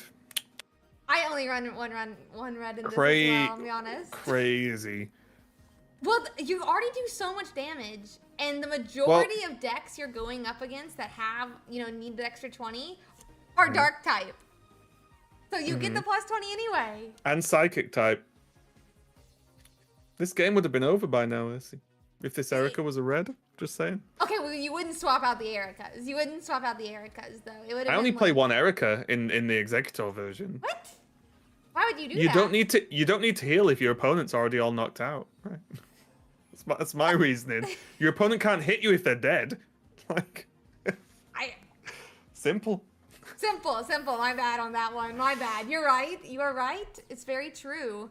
We're gonna need our Florgata here. Yeah, this is a tough one. This is the heal came in clutch here. Being able to heal the Giratina out of range of its sort of self damage. Here's the beat drill though. Wait. Oh, this is gonna be a win, isn't it? The attack comes through for the Sprigatito. Giratina Oh. will knock itself out, but there's no bench. Wait, and so we still lose though. Yeah, that's what I'm saying. It's going to be a win for Bixie. Yeah. Oh, and the heal. well, with the heal even more so, fair enough. But yeah, that would have been a win with no bench. I mean, really nice plays by Bixie there. Fantastic job to still pull out the win. Really sad not to see Florgata, not to see B-Drill. But also kind of highlights why you want to start your Sprigatito, because I mean, it's nice to be able to cry for help over and over and over again and just get every single one of your Pokemon in hand. That being said, we never would have seen the second red, because there's what would be a second red is a Team Rocket grunt in their list, which I still wish I would have seen and them hit like 5 heads. They're running 2 Ericas. We would not change out an Erica for this. You 100% cut Erica for a red in this list. No. 100%. No. The game would be over. They would have won. Okay, well, what if there was was there a K from the Giratina? What if you hadn't gotten early damage on the Giratina or the potion gained down the turn before, so it was 170 health? Then what? That's called you run multiple base non-EX, so you do get the damage. Put a helmet in there, I don't know. Okay, where was Florgato? Give me a second Pokemon communicator. That would have been better, I feel like. Also, I don't Yeah, think it's you're interesting, eating right? Sorry. How often do you almost sacrifice a Sprigatito to just draw more cards? Do you do that often in this build? Depending. Like just leave it in the active as Sprig to just like draw. Like against in this matchup, right?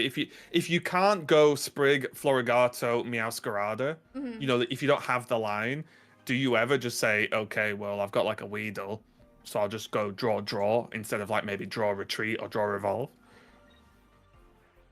I think there's sometimes you do it for sure. I think though in this deck, half the time you're gonna want to evolve to a Florigato, so that the Darkrai can't do the attach knockout. Right. Yeah. So you just want to go all in. Yeah. Well, the thing would be like, they would take 2 points in one turn, right? Because they would be able to attach and knocks out the Sprigatito, and then you would be able to put 80 into another Pokemon. So I think in like cases like that, you evolve. Not because you're going to do more damage, though, but just because you don't want a second Pokemon to get that same damage on it. We do hit Paralyze here. Doesn't really matter, minus retreating, but it's still nice. See Kronos in the chat, 2 red is way too much. You'll learn one day. I like the one I did in chat about taking away a Pokeball, though, for a different card. The original Beedrill list that they had, actually, I think last week, was no Pokeballs because of the Sprigatito cry for help. Oof, that is adventurous. It's very adventurous. No Pokeball is brave. I couldn't do it. Just run combi at that point. Honestly, the art on combi, peak. Yeah. Ooh, no paralyze. misses? Okay. I guess the worry is they could have Leaf though. Yeah. Yeah, I think just you look hovering the concede. I do this all the time. You do want to paralyze to just remove options from your opponent, right? Oh yeah, for sure. But this is gonna have to be a whole lot of Kakuna Matata here because Beedrill needs to appear and do something because this is a big grim. Weedle can't carry this. Yeah, we do need the Beedrill. We've sung the Kakuna Matata song on my stream before playing this deck for sure. Okay, paralyze now. Paralyze. Oh, they did Kakuna get it. Matata. That is huge. That is huge. Yeah, means no worries. He's got at least another turn. Yeah.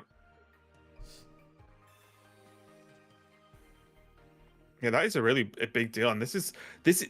I would love to know, not that you'd ever really find out, but you know how many games this deck wins because of Kakuna exactly, right? You know, of Mm-hmm. like just it gets you because one extra turn can feel like all the time in the world, right? So 100%. yeah, it would be really interesting to just magically know how many games like Kakuna is actually just solely responsible for winning. This is Yeah, huge, right? If there was a leaf, like this is just game, right? Just straight off the bat. So Kakuna really making them hold on right now. Kakuna is doing so much work. I think Kakuna, uh, I love Paralyze or any of these type of status conditions because or even like the Team Rocket Grunt, right? Because it can change games that are like you auto lose to a 50-50, which Hmm. 50-50 still doesn't feel great, but it's a lot better than 0%. Yeah, and I think the key thing for me with the game is giving people options, Yeah. right? Is the game all about ramping to high power, high energy cost attacks? Oh, well, if that's the case, you've got options of things like Beedrill, like Team Rocket Grunt. Before this expansion, I was running a base Gyarados list, which was pretty good because you were always knocking energy off the opponent's attacking Pokemon, which can be really powerful as well, still dealing 100, and obviously not being EX, which is something I actually think the base Gyarados list could do well in this format right now. But I think having options is always good. However, the options are getting a little bit slim here for Zelos because this Cocoon is holding on for dear life, but I don't think they're long for this world right now. Yeah, this is gonna be a huge, huge problem. I think. Did we have research this turn? Because my worry is like a Sabrina. Yeah. Because I feel like without Sabrina, we win this. Spoiler alert, there's a Meowscarada in hand that would one-shot Darkrai, right? And then Hmm. it more than likely survives a hit from Giratina EX. And then assuming we have red, which we do currently, we would just be able to win. But by knocking out this Florgata, I don't really know that we're gonna have the same chance here.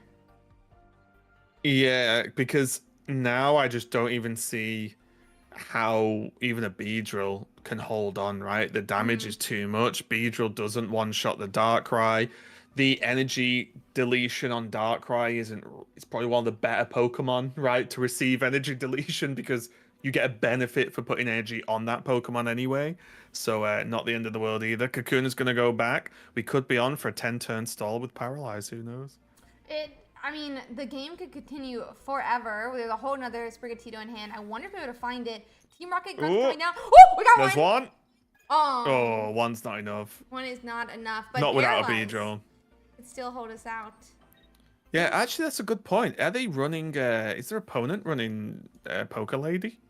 Let me check here. Oh, they hit tails though, so this is going to be game.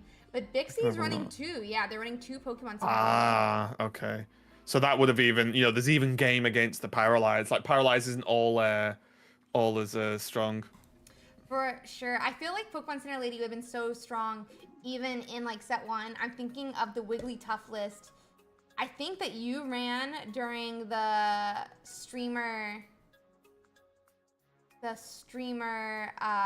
oh my god, what was it? The Invitational. Yeah, the Invitational. I think there's like another Wigglytuff list later as well, where I feel like every single time I'd go against it, it would sleep my Charizard, and I was just sitting there like, okay, one of the turns I need to wake up and I win. But Pokemon Center Lady would have saved me. Yeah, it's a really strong card. It's just I think it's a weird part of the game we're in right now where we just got Arceus. Arceus is super strong, and they then release, Pokemon that do more of these effects and a way to cure them. And Arceus is just stood there like, okay, I'm still gonna push all these out the meta, right? Luckily though, Arceus play rate's going down a little bit, I think. So soon I will release Clodsire on top of onto the world. That's what I was just talking to someone about this morning, by the way. They were like, have you tried Clodsire? I was like, yes, but there was too many Arceus at the time. Hmm. Honestly, Clodsire looks so good. Also, we're getting the new Ekans tomorrow, right? I believe. I think it's the promo tomorrow with the Oh, Palma, and there's the Ekans, which is one energy poison your opponent's Pokemon as an attack. I believe that promo event starts tomorrow. So if that's you're interested, exciting. make sure to log in. I'm so bad at the promo events. I never do them, I'm being honest. I'm gonna see if I can find us another game here. looks like there's one that's 5 minutes into game 3. There's one that's 8 minutes into game 3. This one is only just finished game 2. So we're gonna hop into this one. I think it's a mirror match. But we can hop to channel 25, I believe. Sure.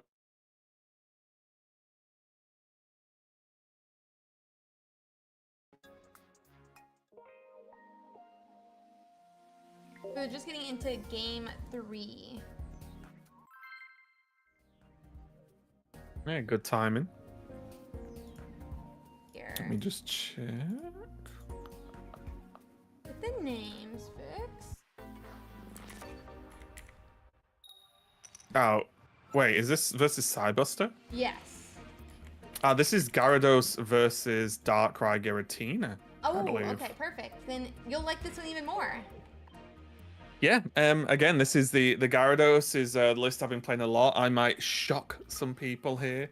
I put 2 Misty in because my viewers told me I had to because it's the correct way to play.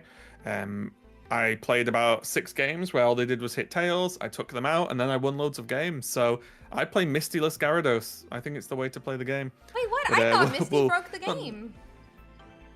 Well, I honestly personally don't rate Misty that highly. She's okay, but I honestly think with Manaphy and the power of other supporters right now and just other cards in general, that cutting Misty allowed me to just play more like what I feel regularly impactful things, right? And I didn't feel as bad about, playing a card that just half the time did nothing. So yeah, we'll see how this one goes. Obviously, I think all the other people who play Gyarados do play Misty, but we are going to see Manaphy versus the Darkrai opening here. There's a really cool thing you can do if you play in it, but you can attach energy to Manaphy. You can, obviously use the attack and start giving your Pokemon energy. And what you do, or what you aim to do, I think, is you actually want to Irida the Manaphy, so it actually just basically is immortal against a Darkrai until the Darkrai can hit it for 80, because that gives you so many turns that by that time, unless you whiff your draw, obviously, you've got Gyarados loaded, ready to go. And again, okay, yeah, it does depend on the hand, but yeah, I really like because I play like double Irida in the one I play. I think most people do actually, but healing this Manaphy is a headache because I played this matchup a lot from both sides, and all you can do is like, Manaphy, please just go away, and it's just throwing water energy around like it doesn't care. So we'll see if a heal is available here for Dai on the bottom, and if it is, I would be shocked if they didn't use it. Yeah, we have but yeah, I feel like honestly Irida on the Manaphy is so strong. Again, I don't really play Gyarados, but even like sometimes I evolve to Florgata, right? Because I want to get this Manaphy out early, put 40 damage onto it because Sprigatito does no damage on it, and then Irida, I'm like, yeah, it is pain, isn't it? I just evolved, so I didn't cry for help to get my Meowscarada. So what am I supposed to do now? I don't have Meowscarada. So yeah, it's just pain. It's another like 2 to 3 turns you have to keep attacking unless you like already have Meowscarada in hand. Sometimes you guys cape it too, and I'm like, bro. Oh. So it looks like they went research into the Irida, so won't be able to do it this turn, which is unfortunate. However, the Gyarados will be ready, but this is again one of the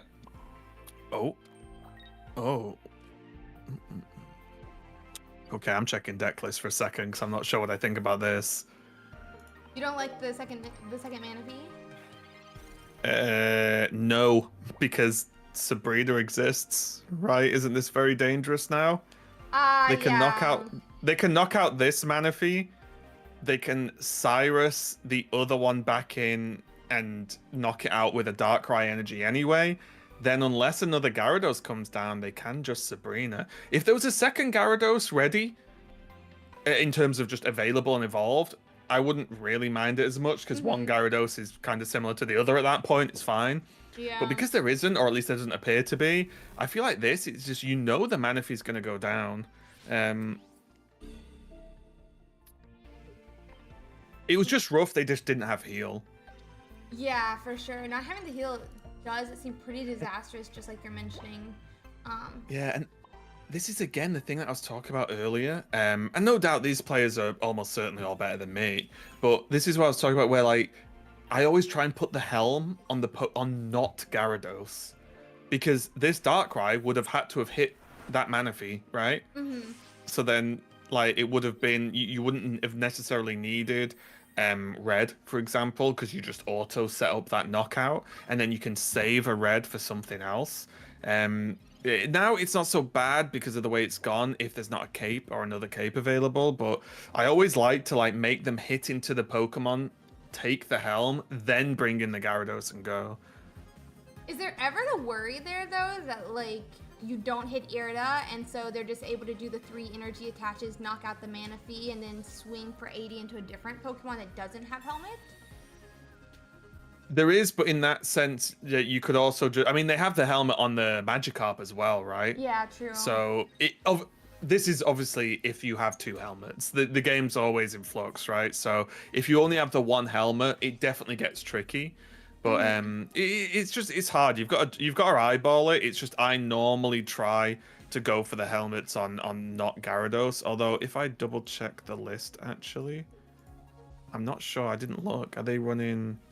Oh, they are running Origin Form Palkia in this list as well. Yeah, so that's normally a good helmet target. That makes sense. Yeah, 120 health. You're gonna have to at least hit it once. And now this is a bit. Oh, this is nice. Wait, is it? Okay. He goes in there. Oh yeah, this is good because it dodges the helmet, right? It does, yeah. And now they need Leaf. And if they don't have Leaf, it's game. If they do, I guess they could have Dawn. If they do have Leaf, they Leaf out, but then they attack into a helmet anyway, and then you can knock them out anyway, right? So I think the Sabrina was okay there. That's a really interesting Sabrina too, I think, at least to me. Or I don't know if the Sabrina is why that's not interesting. We popped an energy off the psychic energy on this Giratina. So if it does it again, it's also just game over. Yeah. Yeah, this gets really wild. Like, in this meta, the Gyarados energy discards feel more important than ever. Because it's like everyone's playing these sort of like big chunky Pokemon that like if they start just losing energy, it becomes a weird problem. They do get to attach though. Oh wait, they're just gonna wait again. And look, all I'm gonna say, right? They've already used a red. What are they gonna do Which now? is making this matchup get really weird. Yeah. If they had 2 reds, the matchup wouldn't be weird at all. You just read them again. I mean, I guess that's true. Yeah, you would just have the game here. But the helmet, though, too, right? It's just basically a red. As long as they don't have... Yeah, but they've also got the helmet. They do have the Irida to heal, right? So it's probably fine. What's that? 160 to go 130. Oh, they discarded off the Giratina again. It's okay right now, That though. is... It looks like. Huh? It's okay right now because it's still 3 psychics. Yeah, but now they can't do attach to Darkrai, deal 20, and attack and red, right? 100%. Because they need Dawn. That's the problem. Like, that's why like the setup gets really weird because you need the energy. And if you have to Dawn, you can't red, which 100%. then messes up the maximum push damage. Because against Gyarados, you need all that extra damage, right? Because it's just sat on that 180 health. The fact Gyarados just sits on that high health with a Rocky helmet and not a cape is crazy. The fact that Gyarados is just so tanky in general is crazy. I was like thinking about this. This could be good though. Grunt. No. Oh no. Never mind. No offense. I hate They're blasting Gyarados. off again.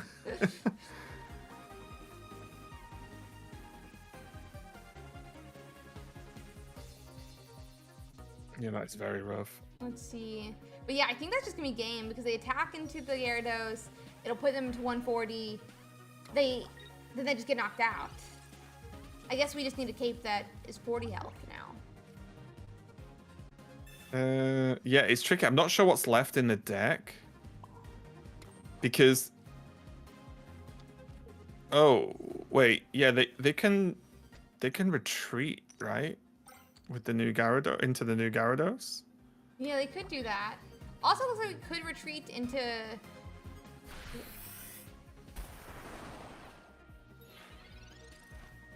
Huh. I mean, it probably doesn't matter, right? There's no way they get knocked out here this turn. Yeah. So I don't really think anything they did mattered because this is only 120 max, and there's no helm.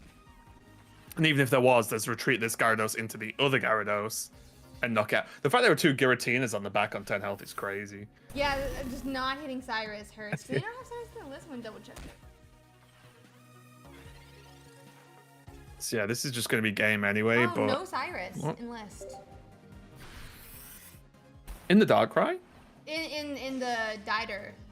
In the In Gyarados. Yeah, that I think that makes sense, right? You're not really doing any chip damage. Yeah. And you have a Sabrina. Because Gyarados is often one-shotting stuff, right? So I think Cyrus is unlikely to get much done. Because in the way you want to play is you don't want to be. That's why I say it's weird. You don't often see multiple EX Pokemon like 10, 20 health. Reminds me of like Pika days back in the back at the start. That is true, yeah. But yeah, I think Sabrina's probably better than Cyrus in the list, and the list is really tight as well. Because if you're running the Palkia, and the double Misty, and let's be honest, only 1 red, you know, the list has to be rammed. For sure, yeah, very, very tight list. It looks like we have 1, 2, 3 Gyarados still in our top 8. A Palkia.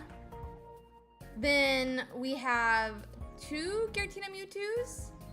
There's actually a Darkrai Greninja, which I haven't seen in a while. I just realized that was still here. And then a Darkrai Giratina. Do we have any preferences for top 8? I really wonder about this Darkrai Greninja because I remember it when Darkrai first came out. But I feel like it hasn't seen as much play lately. Yeah, we can jump into that one. Also, it's another Frog EX matchup. So let's support the team. It looks like Barber beat Valden, a teammate, and then now Barber has to take on Aloe. So it's going to be the Gyarados versus the Darkrai Greninja for this one.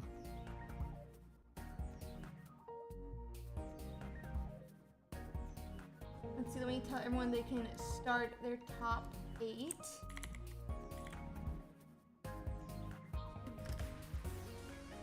But yeah, it's interesting. Another Frog X, just like you're saying. So we'll see if we can get into this game. It looks like they're in channel 59. You got it?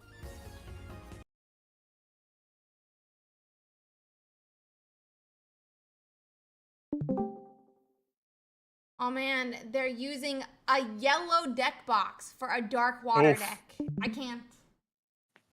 I like it. What? No, you have to match the deck box to your all my pack. deck boxes are green because it's the base one that comes with them. And all my decks are named new deck number. Almost all of them. I've got no time for messing around.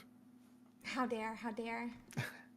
I do think, though, I would like some more deck boxes added to the game. I feel like there should be rewards of some kind or something you can buy from the shop, tokens or something, because I want full art deck boxes. Where's my full art Snorlax deck box? I We'd all agree, buy that, actually. Right? I We'd all don't buy that. understand why we aren't getting, like, you know, matching deck boxes. Yeah. It would be great. Or even just, even if they have to just do, like, the legendaries or something. Because, you know, I'm personally not a huge legendary enjoyer in Pokemon. But yeah, just anything. Because I think deck boxes are the things that haven't really improved since the game came out, right? They've just been the same. Yeah, 100%. We haven't gotten in, and it's kind of like I don't say iconic in Pokemon, but normally I love when I match like my deck box, I match it to my mat.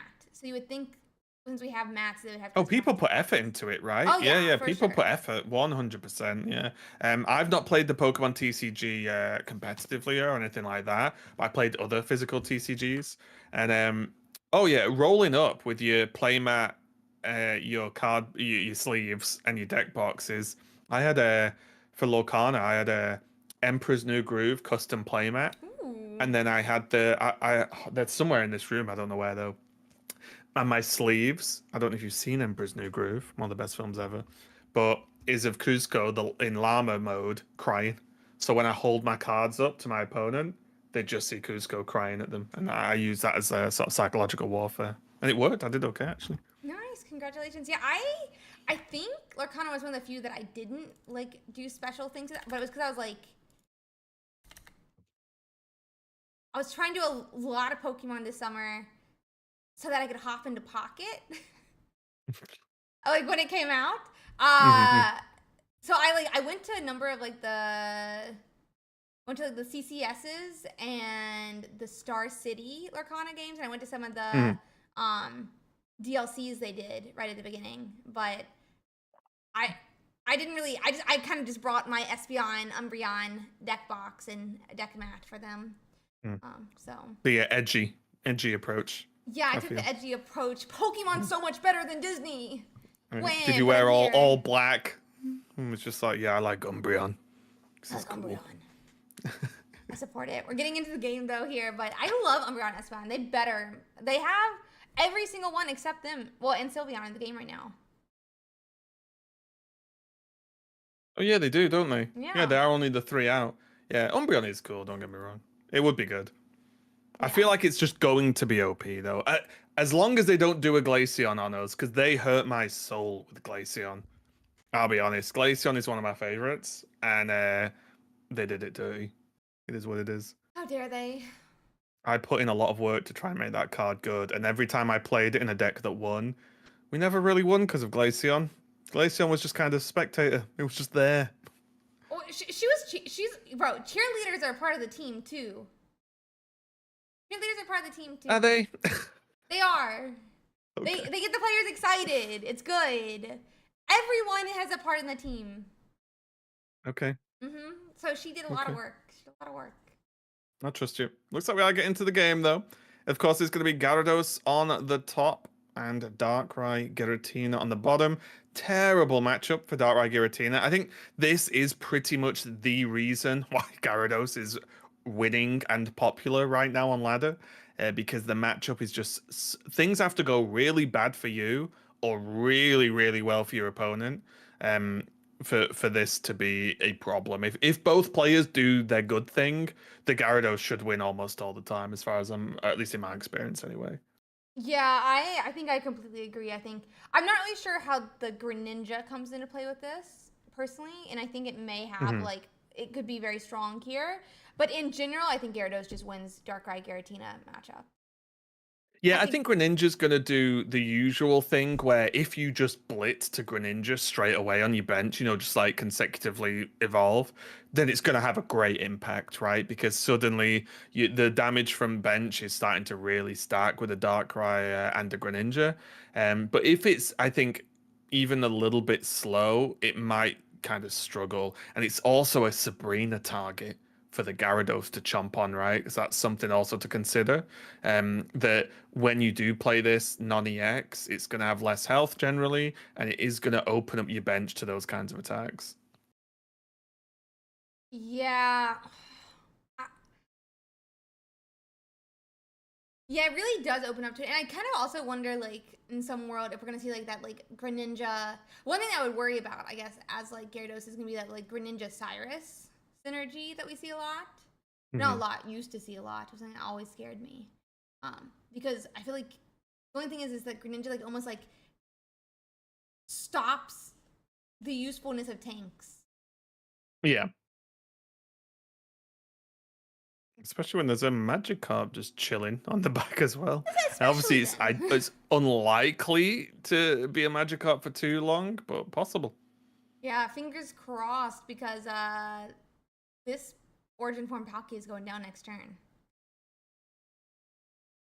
Or potentially is, depending on here it is. Hmm. I like this approach though, and obviously that you can argue about how much choice they've had in this, but Origin Form Palkia is like the one card you don't want to open with in most matchups with Gyarados. Mm-hmm. But I think Aloe's doing really well. in this matchup, you don't really want to play the long game where everyone can set up because I feel like the Gyarados wins that game. So go Darkrai in the active, damage, damage, damage, 80, 80, 80. Hope that's fast enough. Oh wow. Ooh. That's interesting. There's Wait, there's a Druddigon Druddigon in this too. list What? as well? I'm checking the list. I'm gonna throw up. I'm gonna throw up. Like, Yeah, I this hate is that a card. 2-2-2 line of Greninja, 2 Druddigon, 2 Darkrai, and 1 Giratina EX. There's 11 Pokemon in this deck. Crazy. Yeah, I I thought. will say I'm a little bit surprised with the Ino because it just feels like you're. I didn't think the hand from Aloe was that bad, even though obviously they want to get to Greninja, right? Like they want to evolve, get to Greninja quickly. It's just as much as you're quickening to Greninja, possibly, you're also possibly giving them a Gyarados they didn't have, right?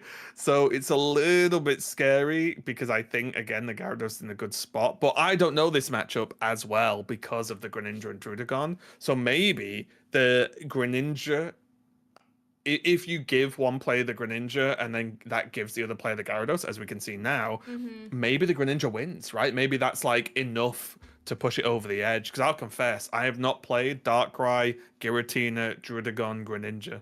It's my Yeah, bad preparation, clearly.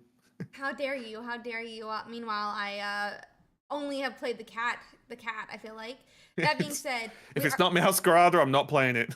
bro, she's I love cats. You know, I love cats.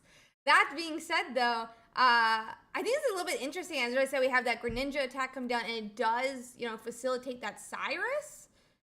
We can only attack for 80 here, but we have a fully set up Giratina as well. Someone in chat mentions that they think that Greninja really shifts this matchup in favor of Aloe and the Giratina Darkrai. And I think we're seeing that potentially, but I do wonder if Bobber actually starts with Manaphy in the active, you know, doesn't have such a slow start, if that's still going to be the case. Yeah. It's like I said, yeah, I haven't played this deck. I've not played against this build, so my experience definitely is limited. I am nervous though that the energy didn't go on the Giratina. I get it's 20 extra damage this turn, but if this Gyarados discards the energy from Giratina, that's going to be rough. Yeah, that is for And don't get me sure. wrong, adding a dark energy to Giratina wouldn't have necessarily changed that outcome. But it's more just I like it pre-prepared. Oh, well, We have there's one red. red. Hang on, let me do the red check. Checking the deck list. One sec. Where's the energy popping off of? It pops off the Gyarados. Only one red. Only one red. It's a nightmare. How could they do this to you? The disrespect is disgusting, honestly. It's disrespectful, and it's an attack against you specifically. Exactly, yeah. 100%. Yeah, I can see Shuriken go on what I would imagine to be the Palkia, because the Manaphy doesn't matter, right? If the Manaphy's out, great. This looks pretty good though, and I do think we're already seeing the ping onto the Gyarados, pull it in and attack is huge. Right, like that made all the difference in the world. Not letting Gyarados get the priority attack, because that's really what you want, right? You want the Gyarados to come in and attack, and not be attacked. Yeah, 100%. And I mean, because of how Bobber had to deal with that bad start, also no energy even on that origin form Palkia to follow up. And so Aloe's going to take game 1. Well, we have to go into game 2 then. Yeah, I have put in my request for my waffle break. Give me 1 minute. I need to go and let him out. I'll be right back. Do good Sorry. waffling. Do good waffling.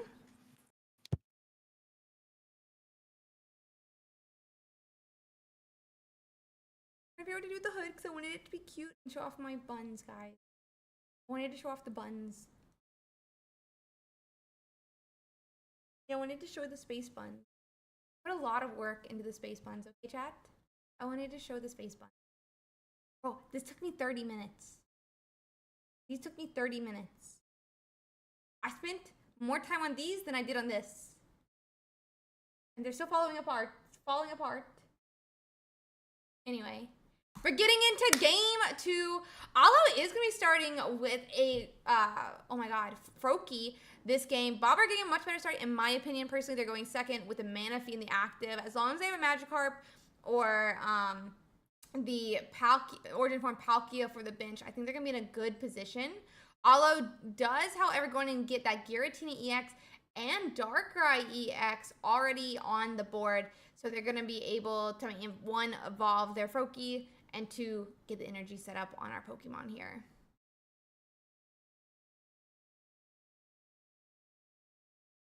I'll put the hood back up.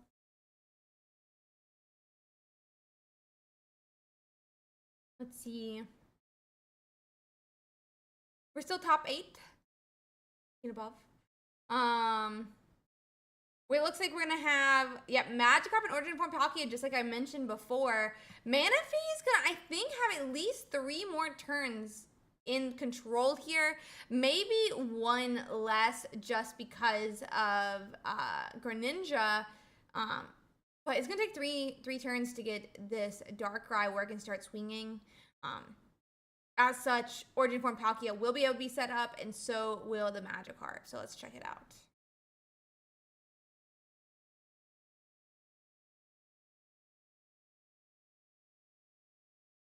Let's see.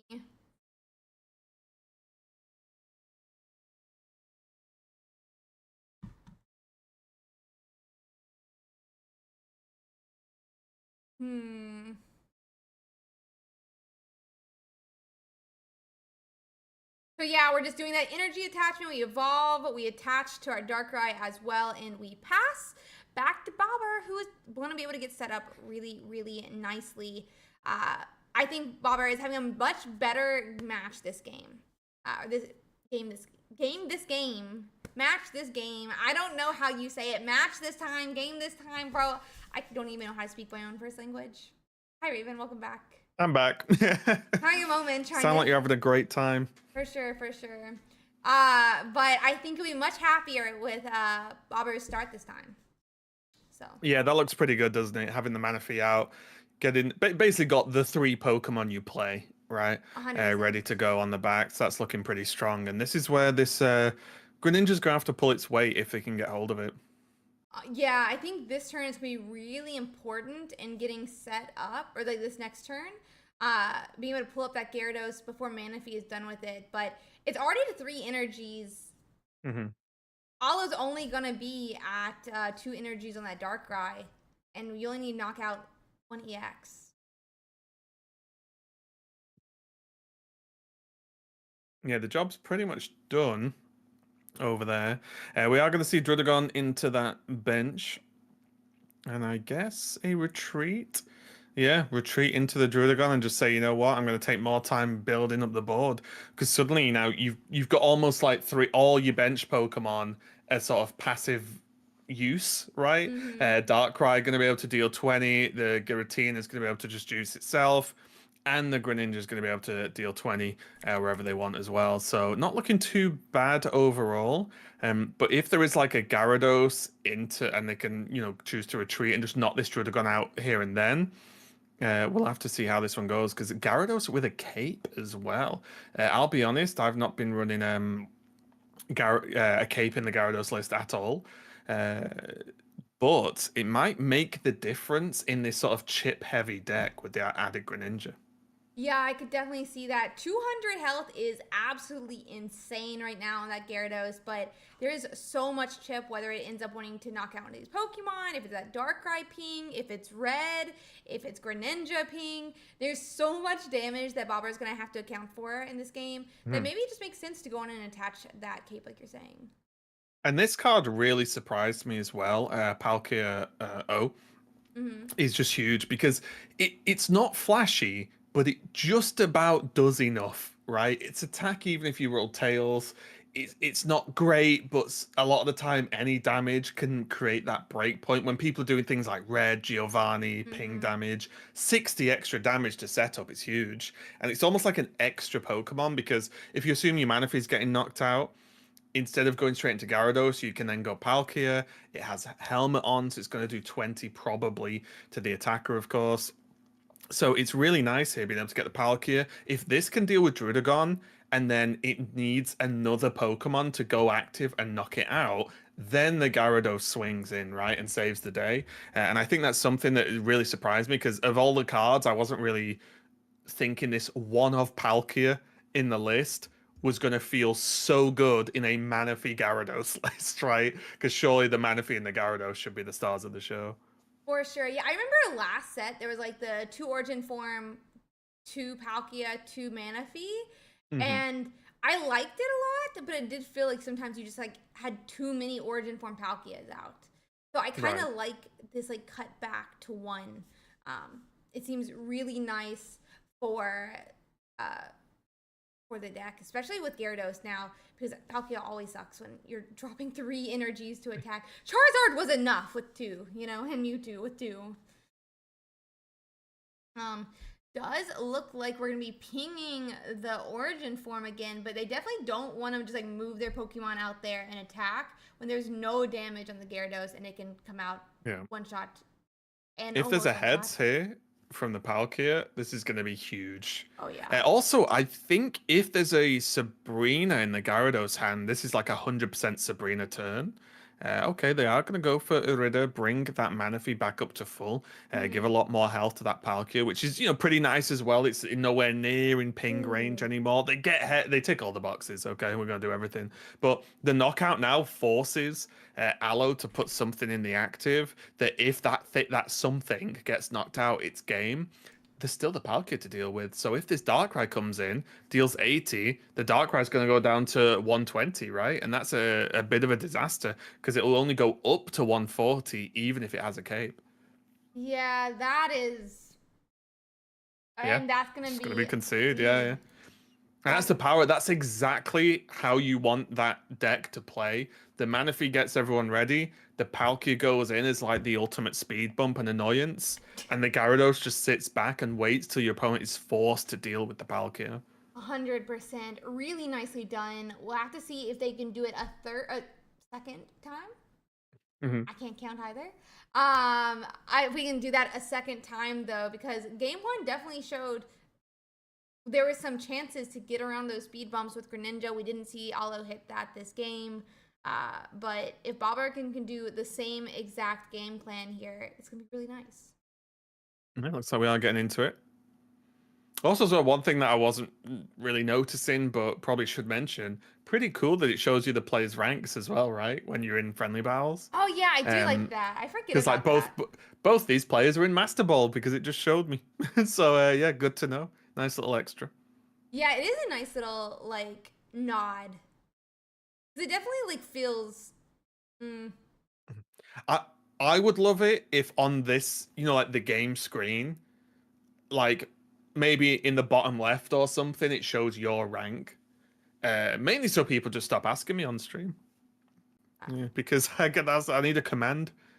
Otherwise, but it'd be cool if it showed your own rank somewhere on the screen a little bit. yeah, it would be nice. I have a command right now. It is Uwuta Wank Wee, but I have to change it to Ultra Ball 4. Oh, okay. Yeah. Everyone's always like, Good. I had to. I had mine. I think it might still be where the rank command is just Raven is / was Master Ball, so I'm covered if I do rank. So because I hit Master Ball and then my first game in Master Ball I D ranked straight away. oh So no. yeah, I had to make sure the command cover all bases. Yeah, that's what tilted me so bad Friday. I finally hit Ultra Ball 4, and then I did like a 4 loss streak out, and I was just like, Oof. and then I was Yeah, like, it's we're just gonna end brutal. here. We're gonna end here. It is a mentally testing game at times, isn't it? Yeah, it's good. It's good.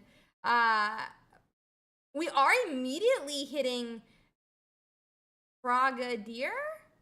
Mm-hmm. Yeah, Frogadier, which is gonna be really nice. But where is our Giratina EX? He doesn't set up if you don't get some turns to literally just pass. So, Yeah, it's uh, tricky though, right? Because like, where's the Giratina? But also, there's no Magikarp. So true. right now, especially if there's some, if there's something in hand that can help. But right now, I feel like the Frogadiers are having not the worst day in the world. Because knocking out this Manaphy before a Magikarp hits the board buys you so much time, right? So much time. Oh yeah. Cape on the Manaphy, okay. And a Ritter, I guess? We need Irida here. I think the interesting thing is that like Alo actually cannot evolve even if he has Greninja if he wants to attack. Also, why did we cape it if we were not going to have Irida? Did Oh, no, this was good, right? This is one of those weird plays. You cape so they can't play Ah, Darkrai and energy yeah. to knock it out. So they have to either attack with the Frogadier, which leaves the Frogadier active so the Palkia can then maybe knock it out, or they retreat the Frogadier and the Manaphy lives. This is one of those really awkward plays, and I think it shows that how good these players are, that they spot this sort of thing, because those are easy to miss. Because Very the true, second yeah. you don't cape that, and then they do that Darkrai, you think, oh no, Oh I've yeah, for lost. sure. Right, like that game straight This away game. when you could have caped it. Yeah, it's those turns are really hard, but good heads up play from Baba. Yeah, good job to notice that even when Darkrai's not on the bench and to account for the chance he could be hitting it Hmm. because every single turn, a higher and higher chance is that it's there. We do hit that heads just like you mentioned though, and Nice. immediate KO. I think another interesting point would be that it keeps him from evolving to Greninja as well because Greninja could have pinged to knock out 10 energy, 10 damage. Right, yes. Yeah, But very true. And it can't attack 'cause it's only dark energy, right? yeah, exactly. Mhm. But I guess with 120, he's 120 health, isn't he? So then I guess maybe he's still in range. So maybe that wasn't the. I wonder. It could have retreated and pinged it though, True. right? Retreating to Drudagon, ping it. Yeah, very true, very Would have true. worked. But yeah, I just think really good play because what you've got to think about is oh that cape was wasted. Well, it bought them more time, and what's the point losing the game with a cape in hand, right? Like 100%. it doesn't do anything if it's in hand, so you may as well play it and buy yourself a little bit of time. Yeah, and at the best, it brings Palkia still in range of Garrett. I guess it would be outside of Giratina's range, but if Hmm. you don't have any Darkrai down, Darkrai ends up doing 140 just from his attaches and its attack. So definitely, I like the cape in hindsight, even though I said I don't understand it in the moment. Yeah, it's hard though because like it's a weird play, but it's a good play, but Yeah. it's still weird to look at, isn't it? It's like oh you're gonna cape into a 100% knockout. I'm just checking the list. 72 ball. Okay. So it looks like we're gonna Irida here. Not Irida. Oh my god, Iono. There's only one Misty in Baba's deck. So when I was Oh. on about cutting Misties earlier, even the good players are doing it. Just saying. Just for this Magikarp to maybe recover, right? Yeah, There is for a world. sure. I think Misty could have. I mean, Misty would be really, really helpful here. I don't think there's another way we really come back. Uh, I mean, Uh, behind mm, Drudicons, we do get to, just stall out multiple turns. But it would still be really awkward because I'm pretty sure we knock out this Palkia in 2 turns ish. And then Gyarados wouldn't be set up, potentially otherwise.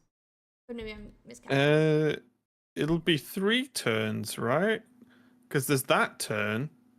That's Next true. turn is Energy Darkrai attack, maybe for 100. Palkia is obviously not an EX, so it's not gonna can't be Yeah. receiving can't get red. Yes, maybe 3 is fine then. Hmm. It can get there, and oh, with Professor's research, that's making this Gyarados very likely. Yeah, for sure. I'm surprised we're not at Gyarados already. I'm sure we have Misty in hand.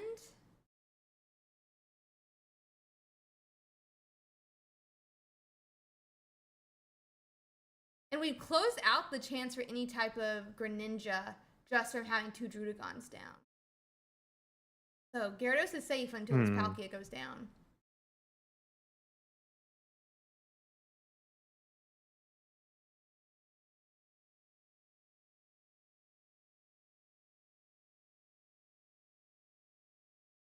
And I think this is one of the reasons why Drudagon was getting cut pretty quickly.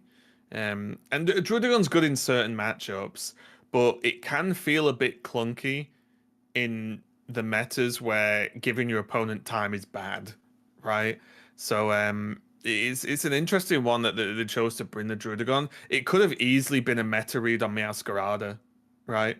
Like the Drudigon bring. Yeah, for sure. I do think that like Druddigon is really nice when you have those Pokemon right there, or the decks that can't ping around. That's why I loved Gladys so much at the beginning, was just there's so many Druddigons, and it's like, okay, buddy, here's a Hitmonlee. What are you gonna do? Yeah. Yeah, we do Okay. Irida again now. Still, but once again, it's stopping, as you said, just the ping, knockout, Yeah.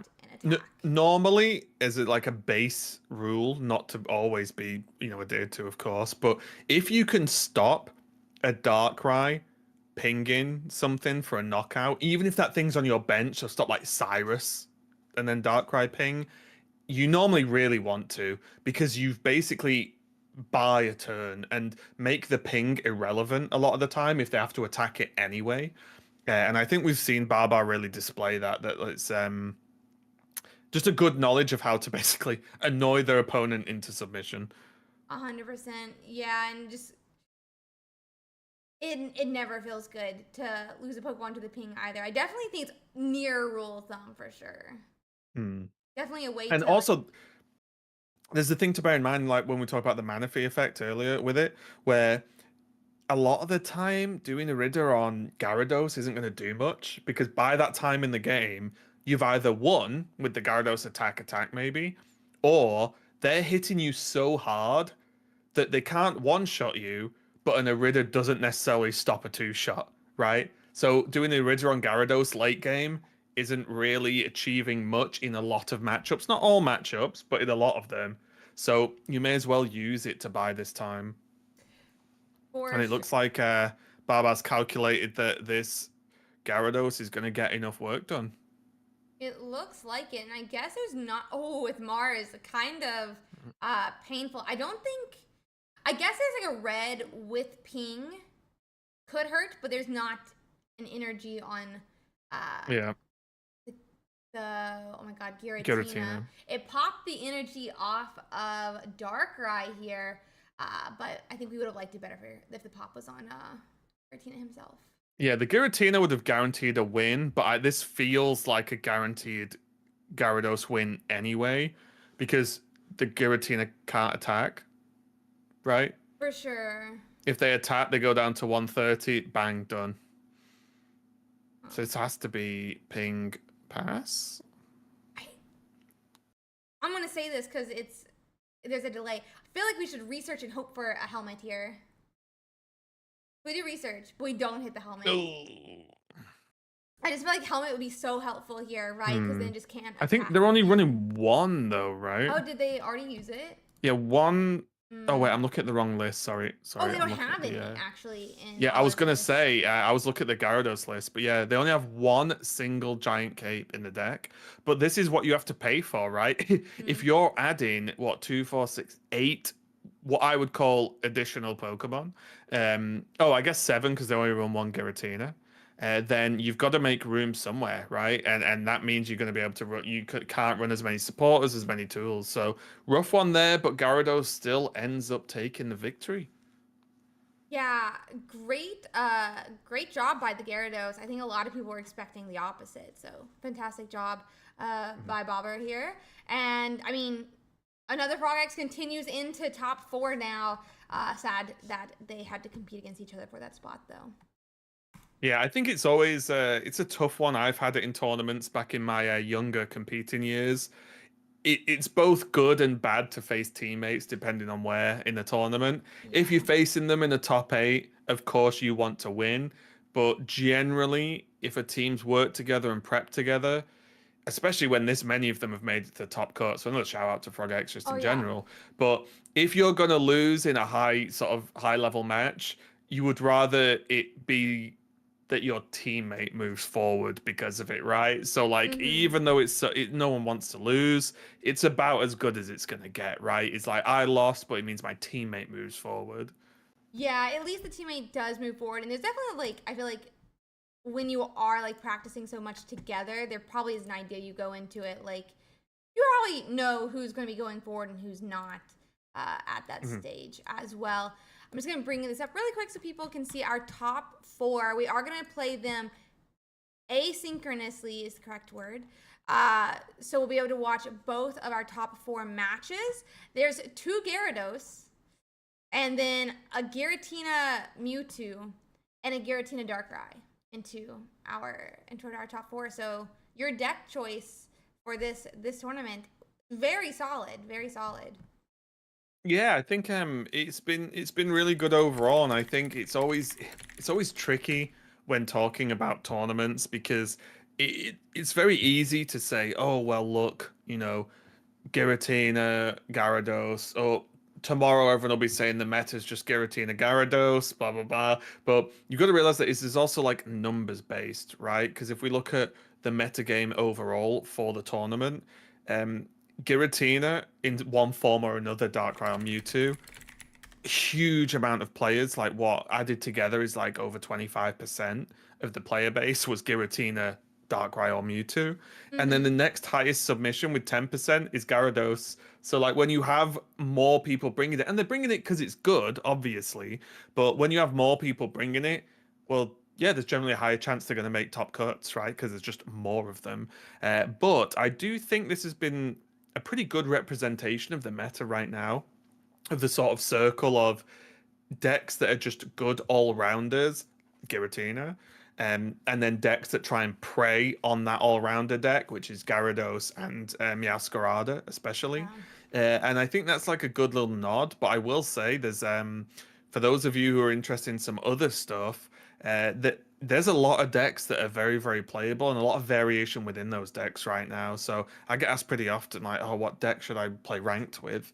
It's like, well, honestly, I without exaggerating, I think you can more or less, as long as the deck isn't purposely bad, you can just pick a deck you like and just play it. Because I don't think there's anything that's, like I said, not a complete joke, that's unclimbable or anything like that, right? So as long as you've got some, if you auto lose to a Giratina, you probably shouldn't play the deck and want to climb, right? Because that's not going to work. But as long as you've got a decent matchup against some of these popular decks, you'll probably be fine.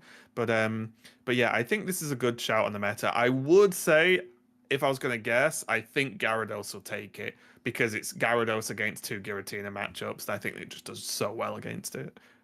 Yeah, it really does do so well against it, and I do think there's like so many great matchups for.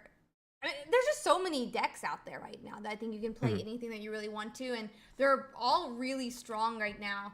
I think we need to hop into channel 25, and we'll get into our top 1, but it's going to be another really fun game.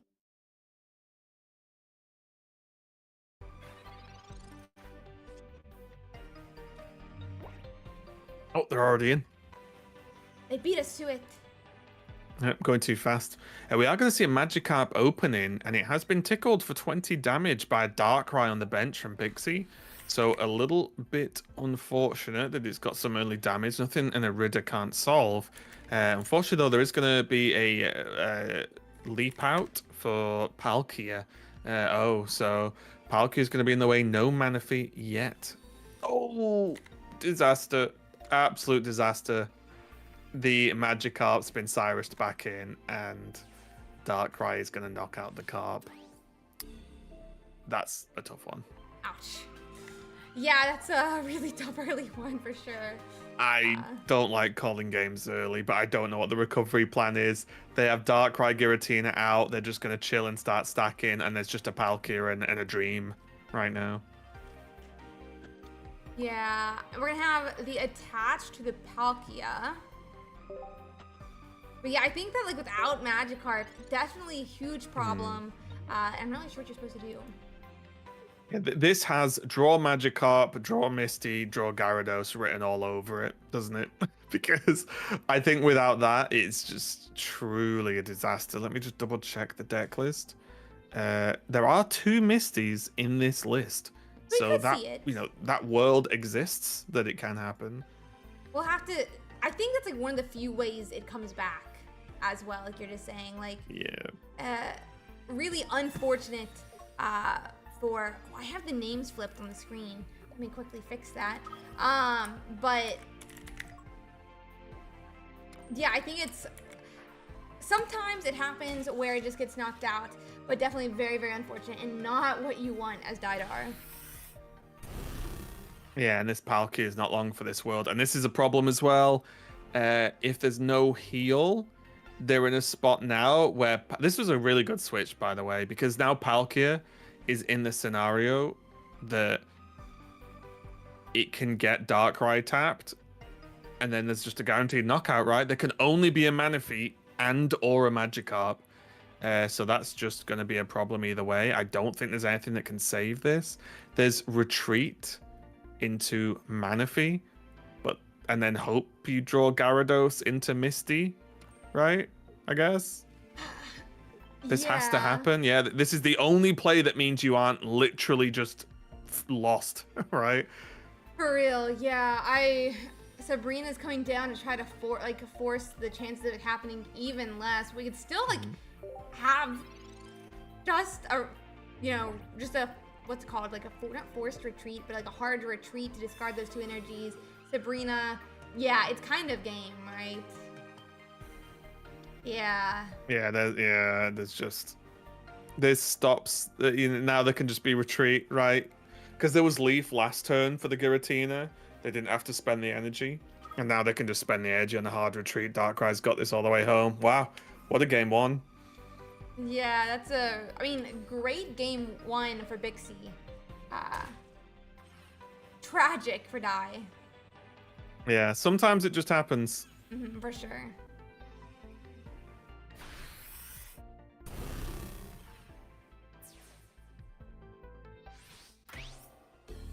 Okay. Yeah, that's what's really scary with like Noah Ridder as well. Like you don't want any damage on the Magikarp if they're running Cyrus, right? That thing needs to be as safe as possible. Yeah, I'm glad they made Magikarp such a baby, because Gyarados is already so strong that if it was a 60 health Pokemon, obviously it wouldn't have mattered in this exact situation as much, but it would be so it would be much harder. busted. Yeah. They basically like take the HP off Magikarp and give it to Gyarados, right? Is kind of what they did, right? Which is fair, right? Because if Magikarp is so susceptible to early damage that, like, you do need to keep it safe. Like, your reward for keeping it safe is the Gyarados is that like little bit more powerful. For sure here, and we're gonna let them put down their other active, but Didar is getting started with that Manaphy in the active, exactly what they want. And now it is up on screen. So. Yeah, Manaphy is there. So that's job 1 achieved. Yeah. Now, next one is draw Magikarp, draw Palkia, and then start pressing buttons. Luckily, because they're only running 1 Origin Form Palkia, it's about a 66% chance that this Pokeball will hit Magikarp. But guess what? Who cares? It just hops right into his hand. Flops in, one might say. Oh, there's 2. Still gonna Professor, because I still think you don't really want them both on the board. You may as well see if you've got the draw. Now you go for both, because if you didn't get Origin Form, then you're still susceptible to Sabrina shenanigans, right? So you definitely want both. You want the maximum energy from the Manaphy. So this is fine, but I think if that one of those draws was Palkia, then that would have hit the board instead of one of the Magikarp. Do you think there's a world where you put down a second Manaphy instead of the second Magikarp? Because if you're thinking Sabrina, right, you could just Sabrina back to... Not, if you get Sabrina, you put up the other Manaphy and just keep going. Was something I would be thinking of. You could, but also there's a concern that, like, if you put the Manaphy down and then you need something beefy, basically you're giving up 2 points that are super easy to take later on. Whereas I think, like, if there's a Sabrina now, you can throw away the Magikarp if it gets knocked out. But if not, you can also retreat the Magikarp and then Manaphy just goes again, right? Because as long as one Magikarp's safe, it doesn't overly matter. They do find the Origin Form Palkia, though. So I imagine that energy is going to start going over there. Yeah, I could definitely see them start powering up the Origin Form Palkia just as like a secondary attacker. And always nice in the case of needing the Irida, but obviously he's full health right now. Let's see here.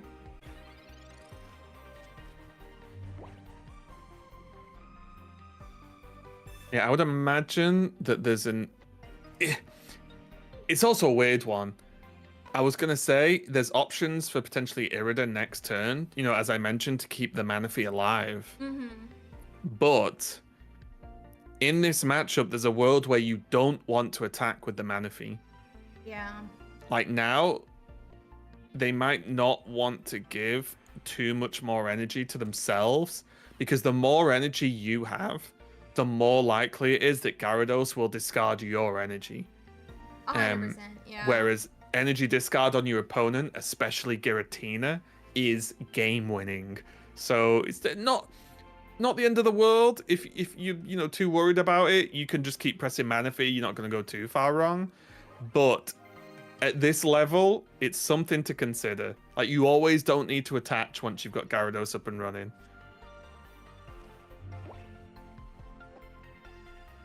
Let's see. Yeah, I would love... I mean, you definitely want to just increase the chances you're going to hit one of those psychic energies. Even, honestly, at times, the dark energy, because that way you have to attach that Darkrai instead. Right. And then you can't... Or you have to miss the attach the Darkrai's, I mean, my bad. So... No Rocky Helmet down is awkward here, because there is a good play that's available. I think they might be going for it, so I won't talk about it too much till it happens. Okay, it's happened. They've got the guaranteed Pokecoms into Gyarados because they're Pokecomming a Manaphy and everything else is already out. So they had 100% Gyarados draw. I just didn't know whether they were going to do this, take their time, and still take one turn to juice the Palkia and put the Palkia in. Yeah, So I wasn't too sure. They could still do that. They still could end up doing it. It does look like that we're just going to bring up our... I'm kind of surprised. Well, they might be doing this for the energy. If they discard a Psychic Energy, which they didn't, they discarded it off their Magikarp. If they discard any energy from their opponent, they win the game. I'm pretty sure. Because if they discard a Dark off Darkrai, the Darkrai can't 80 them. Yeah. If they discard a Psychic off Giratina, the Giratina's got to pass another turn at some point to be able to attack. So I actually like that play. And I really like the approach there. It was just a bit unfortunate, but these are the plays you make that will win you a certain amount of games. Yeah, for sure. Sometimes when you're playing players that are like the similar skill level, sometimes you have to make crazy plays to force a game sometimes. So they actually retreat back to the Giratina with no energies on hit. Okay. So I guess they're just trying to put more and more damage on this Gyarados.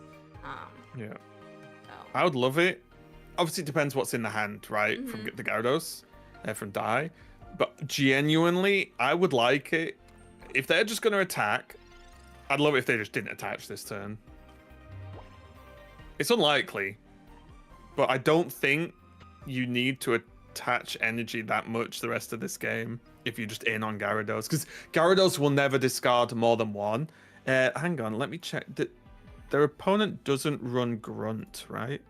I'm gonna double check on that. No, Okay. they don't. So if they're not running Grunt, because that's something else. That's why I said the game's getting harder. There's something else to think about. If your opponent runs Grunt, you should almost certainly stack energy on the Gyarados at this point. But Bixie isn't running Grunt, so that you don't have to fear that. So I would like to see just no energy attack. If you're going to play some other cards, like, something else, then do it. But I just think if this energy is discarded, it could be a pretty big deal. You can effectively just delete the Darkrai from the game. We're actually missing onto the other Magikarp though Okay. here. One energy, it's a start. Oh, I guess, yeah, to be fair, actually, I take some of that back. I'm so used to, in this point for Gyarados, them being 1 point down, Mm-hmm. that I kind of forgot that Pixie hasn't actually knocked anything out yet. So if Gyarados does get knocked out, the Palkia can come in, right? Or the second Gyarados, maybe, if it's there. But yeah, the energy thing alters a little bit if your opponent's on 0 points, because they have to knock out more than just the Gyarados. Sometimes I just look at game states and be like, okay, so they've knocked out a Manaphy by this point, right? And then like, they've done that, they've done this, so this is where we are.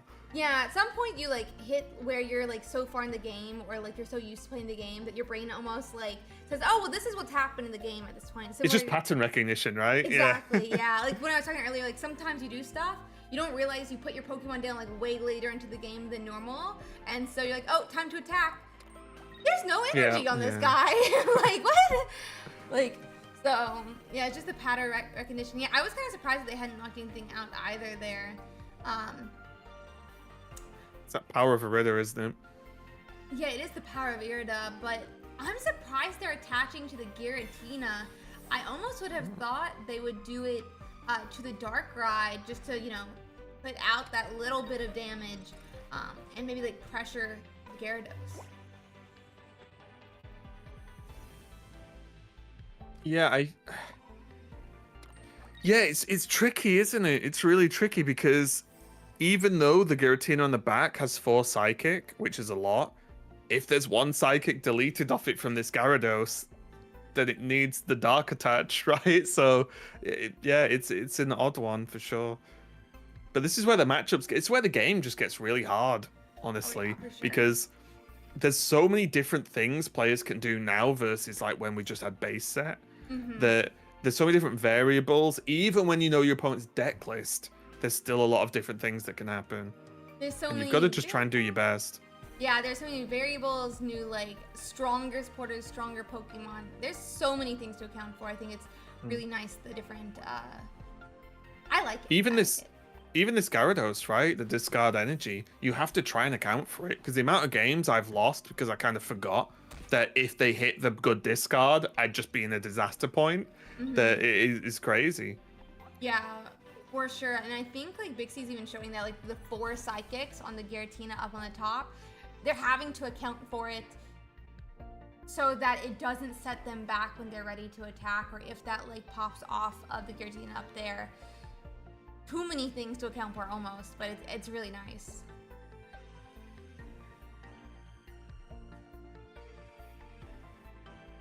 I mean, definitely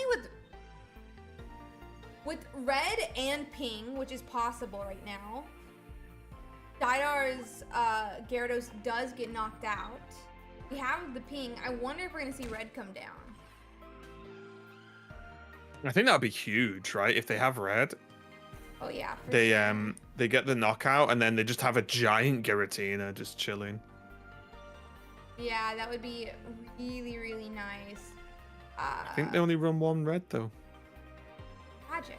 Did they already use a red? Yeah, I've got it. No, nothing's knocked out, right? Okay. I was like, for a second. Yeah, only 1 red. I mean, that's only a 1 in, I mean, really simplified, 1 in 20 that they have it. I mean, that's not exactly true, but you know what I'm saying. So, I do wonder though, right? We used an Irida really early to set up, or not set up, to protect the Manaphy. Is this moment where you're like, man, I wish I saved my Irida, because obviously this would bring that Gyarados right back up into full health. It would, but also the Manaphy would be down, right? So this, like, there's a whole other Pokemon after this Gyarados, right? Like, they can, whether it's the Palkia or not. Palkia's obviously a bit weak to this deck because of how much damage the deck does. Oh, they are just eating that.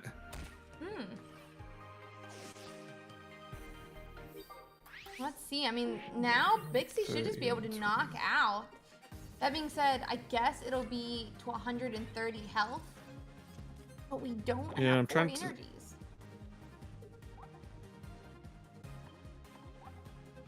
Yeah, and there's only they don't run, the Gyarados doesn't run Cyrus. So there's only is that the play then? Just do that. Yeah, I'm not sure. I'm not sure how this works, honestly, because Sabrina doesn't get the job done. It just brings in the Darkrai. Um, and the Palkia can only 120 the Darkrai, right? Yeah, I guess that's true. We could hope for the coin flip here. Yeah, the coin flip into the red. But I guess that's what you were saying. The Darkrai actually can just, not Darkrai, our Palkia can actually just do 60 to Darkrai. I didn't think about that. Yeah. If we have Cyrus. If we have Cyrus. Oh no. Are they gonna play for the draw? Oh. They have to, right? Yes, yeah. I mean, this Garrett, you gotta attach it and hope he don't have a Sabrina themselves. This is so tragic. There's been a couple energies popped off this Magikarp as well.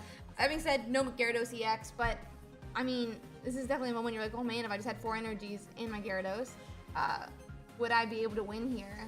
Answer is probably yes. All I'm saying is, both players only have 1 red. And both players could have done with running 2. Sabrina comes down. This is a This wait, doesn't do anything. This is guaranteed loss. Yeah. This isn't even playing for the draw.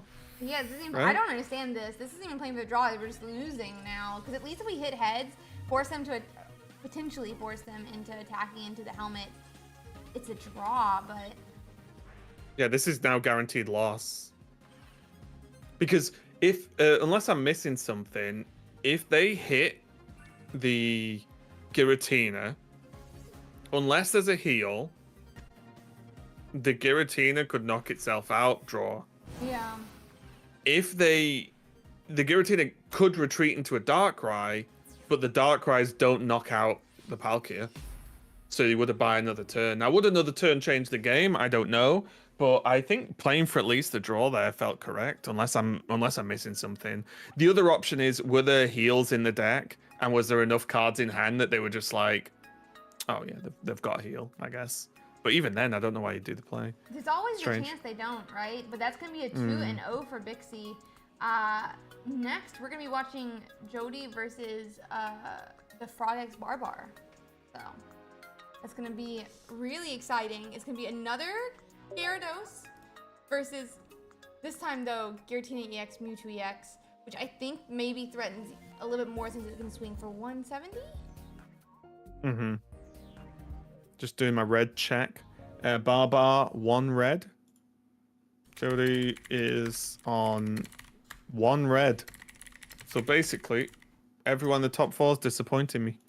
How dare they? That being I'm sick of said, it. Jody is on 1 Giovanni as well. Oh, true. True, actually. I'll let him off because the Giovanni is relevant because of Mewtwo. Because of Mewtwo, yeah. Let me just make sure okay, so let's hop over. Do you have a opinion on which point of view we watch? I don't think so. Whichever one looks better quality-wise. There you go. That's my that's my answer. I think both are fine. I don't know. Then you can pick. Maybe I like seeing the Gyarados hands. What do you think about that? To see if they hit the Gyarados. So then we're gonna hop into channel 6 where Barbar is. Sounds. Last time he left before I. Mm-hmm.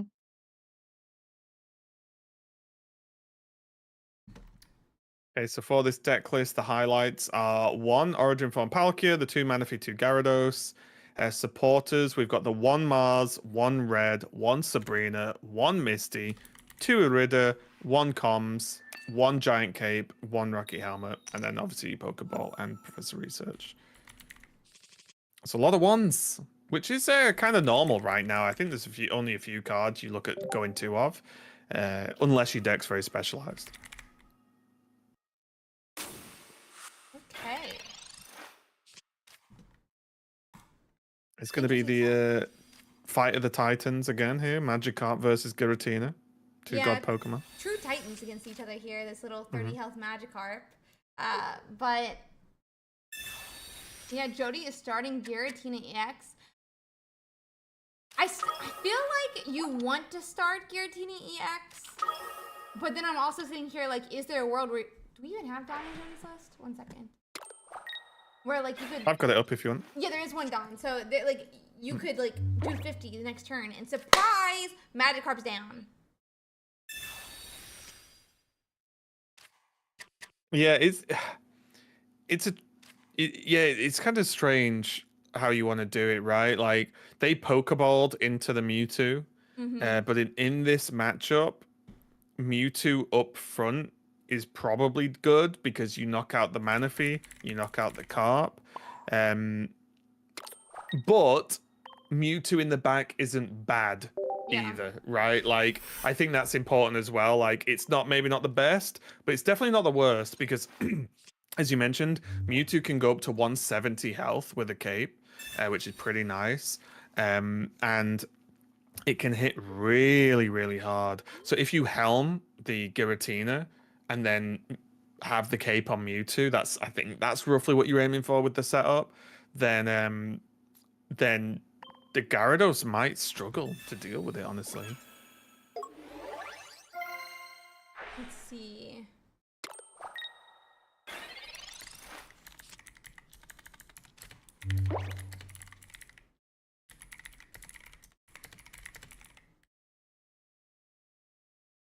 A lot of energy nice and early on the Giratina. Yeah, that's something that you forget. Like every time, because I play so much Darkrai Giratina, every time I see the Mewtwo one, I'm like, oh yeah, they kind of ramp twice as fast. It feels like because the psychic energy you get from your zone is also obviously helping Giratina. Yeah, for sure. I think this is gonna be. I think that's one of the nice things, especially about in this Mewtwo list, is the fact that like you also have the psychic energy, so you get him like set up so quickly. Definitely not great for Babar here, but at least they're having the time. Seems like all they need to get their Gyarados set up. Yeah, I feel like you like really would like the Mewtwo in the active right now, just because 50 damage does knock it out. But you are getting to a point that no longer matters. Yeah, I think there's a different game plan here, though, right? Because the option was to have Mewtwo in the active then. Yeah, we did have the option, that's true, and we just chose not to do it.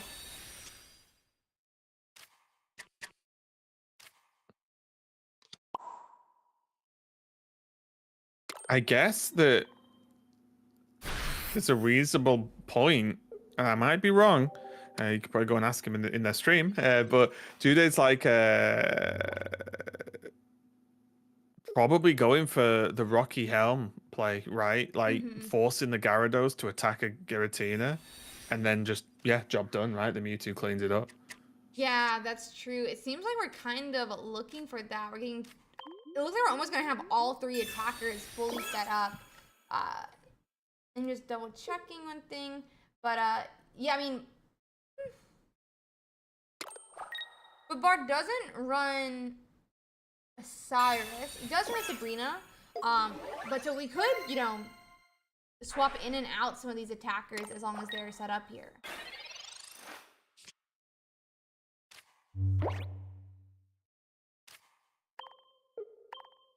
Oh, here comes the acceleration. This is really what they're after. They want the maximum damage. But the weird thing here is it's 120 at max. Even with the self damage from the Giratina, that's only 140, which means the Giratina is still going to live. A Manaphy cannot attack and deal damage, which means a Gyarados will have to hit and take the helmet damage, right? Yeah, I will. I mean, we hit for 60, it pops back, and this Giratina could attack here and knock out and take the first This is point. huge, yeah. I think Gyarados has to come up. I mean, assuming we can find one. Yeah, now it's like not there was again with a red, there was a shot at getting this done right. You 140, and then say they don't have heal, they attack, knock themselves out. You don't have to headbutt the helmet with Gyarados, but now it's just looking rough, honestly. Yeah, really rough. All it's gonna take is, I mean, one Gyarados EX, and it's gonna be game. Nope. There's Gyarados, Freeze but frame. it appeared to be frozen now. Uh-oh. Do we have a Jody's as backup? We have Jody's. I worry, though, this means that he crashed. Let me quickly bring up Jody's point of view. We can hop over there. I'm going to send you the link. Is he not streaming anymore? I think he is. Oh, yeah, he is. For some reason, it was, like, down for me. I don't know. Here is the link again. We're going to hop over to that point of view, I guess. Looks like we played the Gyarados and knocked out. So it's just the stream that went down. It says waiting for your opponent to return. Oh, maybe not, actually. I didn't see that part. Fingers crossed. But regardless, we are in this scenario, right, where if they come back, they're gonna need to attack with this Gyarados, and they need the they need to discard the energy off the Mewtwo to dodge a Dawn, right? Yeah. That would be really nice, though. I mean, if we could hit the Mewtwo's energy. Let's see if the bar makes it back. Yeah, well, the waiting for the other little pop-up isn't there anymore. So I think they've come back. They're waiting for opponent to return. So I think Barbar's back. Yeah. Okay, so he made it back. There's Irido.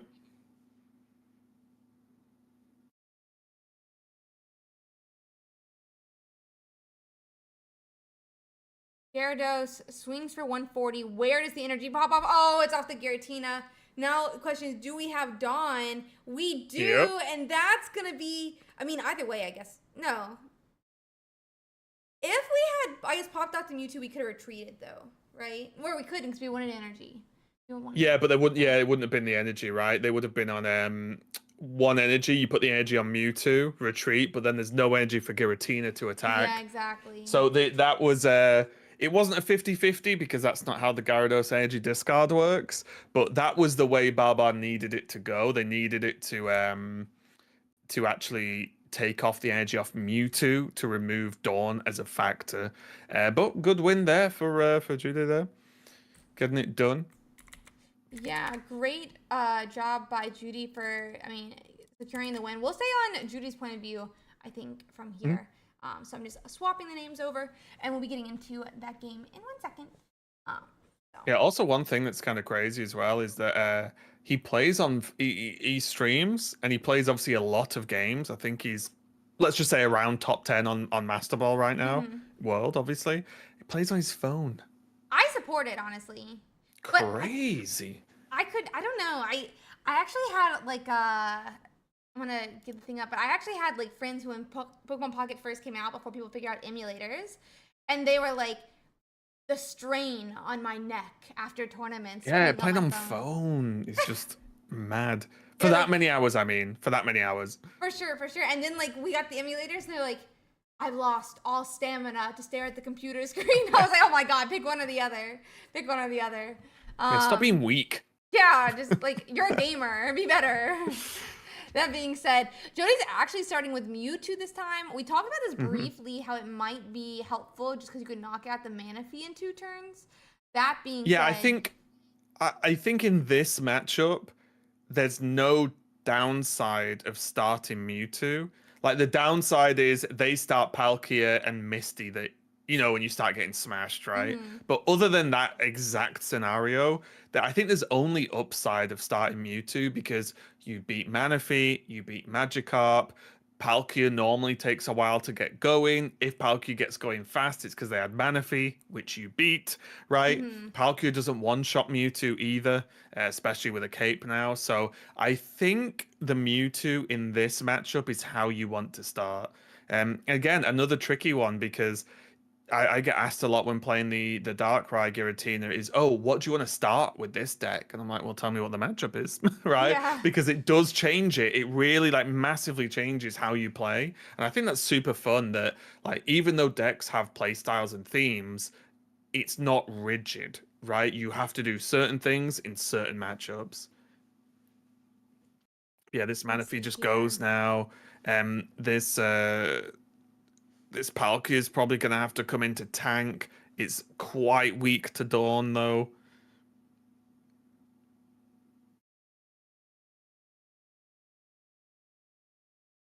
This is looking pretty good. Yeah, that's so nice. Going and knock off an energy. Furthermore, I mean, I don't know if we would want to do it this turn, but in the future we can always dawn up energy if we can find the dawn in the first place, obviously.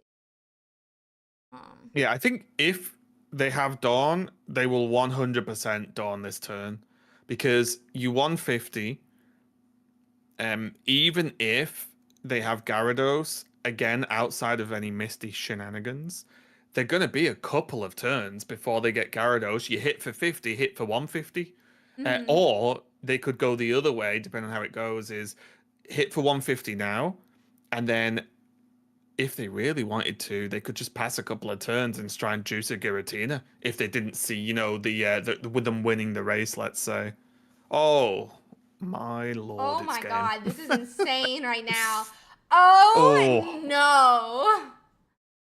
Oh no. That is tragic. Uh, hey, Call the sometimes you just get them. ambulance, but not for Jody. Yeah, sometimes you just get them. Really rough one though, because that is just everything went wrong in this game Yeah. for Baba, but this is what the matchup looks like if they start Mewtwo. Because let me just double check the list. Oh, okay, a little bit unfortunate. I'm in my double Rocky Helmet Gyarados Mm-hmm. mind. Baba is running one cape, Okay. and that matchup would change if you go Manaphy Cape, right? Yeah. That changes everything because you buy a whole extra turn. Mewtwo can't one-shot the Manaphy straight away, and that extra turn can change everything, obviously. So a little bit unfortunate, but then again, it is just a single cape in there, so you could argue unlikely to get with the Manaphy good opening. But it's something that could have happened. But yeah, a little bit unfortunate there for Barbar, but a good run. Yeah. Fantastic run by Babar there. Really, really great job. Uh, and we love seeing it. That being said, I mean, sometimes you just get the bad hands, or your opponent gets everything they need. And in which Hmm. case, Jody got And everything they needed. there's definitely an element of the because again, I've sort of been around like especially card games, like competitive card games for a long time, and you see it like because I've Mm-hmm. commentated all these games, these big tournaments. You see it, and sometimes someone is just born to win that tournament. Like everything lines up. Now, I'm not saying they don't play well. Of course, they play well, but like again, just then, like the Sabrina is the draw for the perfect moment, knockout Magic Cup game, right? There are certain times where it looks like players are just unbeatable, and it's a mixture of obviously playing well, great preparation, Mm-hmm. probably good deck, but also sometimes it's just your day, right? And things Sometimes just it is. happen. And I think for Judo here, this might be one of those days because not only is he seemed to be getting a bit of some fortunate outcomes here, but also it's the deck he's played a lot. He's top 10 right now, so he has definitely played a lot, Oh yeah. and the deck's good into this tournament meta, even almost solely because the Mewtwo can Mm-hmm. work versus the deck a lot of people are bringing to beat Giratina Darkrai, and the Mewtwo kind of helps versus that matchup as well as being good against a lot of other matchups as well. Yeah, definitely. I mean, practice, preparation, playing a lot of games, having a deck that, you're really, really comfortable with, all types of things really can come together sometimes. And sometimes it's just your day, like Hmm. you're saying. And sometimes, like in Gyarados' case, it's just not your day. because it's 2 matchups they probably were supposed to win, but it didn't. I think in the Bixie versus Dai, chat predicted 97% that Dai would win just because of the matchup, and he still lost. So, sometimes Good job, chat. Yeah, good job, chat. Good job. It's like when chat suggests plays and they're always wrong. It's the power. We are going to have the Giratina Darkrai going up against Giratina Mewtwo, though. And this is a matchup that can happen a lot because these are some of the most popular decks, at least in my experience in Master Ball right now. And it's a weird one because you'd argue, well, they both have Giratina, so that's neutral, and Darkrai is, strong against Psychic, right? So this should be favored. And if you can get the Darkrai going, it can be good. But as we've seen, Mewtwo and Giratina have Dawn, right? As something like that. So that's also very dangerous because your Darkrai is all cool until Dawn into 4 energy Mewtwo, bang, it's knocked out happens. So it's definitely a tricky one. I don't think it's super straightforward. I do think this finals is going to be great though, because it's 2 great players on arguably 2 of the best, if not the 2 best decks right now. Maybe with Gyarados in there as well. So it'll be cool to see how it goes. A lot of planning going in, a lot of back and forth, and a lot of this sort of it's almost like in like fighting games, it's almost like footsies where both players are trying to just get within range of each other while staying out of range of their opponent, right? So it's that sort of like you walk forward, I walk back, and then you walk back, I walk forward scenario. So yeah, we'll see how it plays out because there's a lot of tricks that can be done for this deck. Although again, I'm upset. I'm pretty sure all the players only have 1 red. Well, Goodbye, as we said, Giovanni's kind of a second red. Maybe on Jody's side. True. How? Because does it matter in Yeah, this one? I'm thinking if it's hyper relevant in this matchup. I mean, could be Mewtwo swings for 150, 160 with Giovanni. Darkrai with Cape is 160. Yeah, true. And even arguably the Giratina into a Darkrai without Cape would be 130 to 140, right? Yeah. So Giovanni can definitely have an impact here. Would the players prefer to swap out that for a red? In this matchup, Probably yeah. in this matchup, yes, but that's not how tournaments work, obviously. But yeah. Yeah, no, it'll be interesting to see how it ends up playing out, but it's gonna be a little bit of a footsie game, like you're saying. Are you gonna attack me? Am I gonna attack you? Who's gonna put energy where? It's gonna be super interesting. I'm really excited to see the matchup, especially with 2 players who are so good at the decks that they're playing. That being said, it does look our players are gonna get started now. Start queuing into that. Do you have preference on which point of view we watch? I already have Jody up. But we can stay on here. I think it's fine. Yeah, I think both decks are as interesting as each other, honestly, to watch. So yeah, let's just dive right in again. Perfect, and we'll get into our game here. Just titles are correct. But let's see. I think the comment about the Dawn being different is one of the reasons I really like the Arceus version of the Darkrai Giratina list, because it kind of plays, in my opinion, more towards that. Like you have Dawns because you can jumpstart Arceus, who's attacking for 130, 150. Well, not 150 with red because you used Dawn, but like in general, like having some of those Dawn moments, but not so. We don't really run that as much just in the flat Giratina Darkrai. Yeah, it's definitely a tricky one. I think like in the Giratina Darkrai, like I've been running a Dawn because I feel like it again, the surprise factor is good. You can rush out Darkrai attacks as well. Yeah. It feels really nice. We are going to see double Darkrai opening here from Bixie and getting that early damage on the Mewtwo. And the Mewtwo start, maybe not necessarily. I'll be honest, I've played this matchup a lot and I can never decide on how I want it to go. Because on one hand, Darkrai active's good, you start pressuring, maybe deal a lot of damage, knock out Mewtwo or Giratina, fantastic. But also, the Darkrai is your health-wise potentially weakest Pokemon as well, and the Mewtwo can chip. So it just gets a little bit awkward. I think this matchup feels like see how it goes as you play scenario, and it's not really got any hard and strict rules, at least from my end anyway. Yeah, I definitely wonder if some of those. Why are we looking at the concede button already? Well, this It's is potentially just lethal next turn, right? If there's a red. yeah, that is very true. I don't. We'll have to see here, like you're saying. Potion is gonna come down, which I think protects lethal. It does, yeah. Yeah, but This is where stuff gets really interesting though, and where previous tournament and competitive experience help mhm. is if Judy here just gets destroyed this game, the mental to just forget about the game after it, right? Doesn't matter. You lost game one. Who cares? Even though you kind of got wrecked potentially, and there's nothing you could do, which sucks. Um, I think it's important to be able to just shake it off.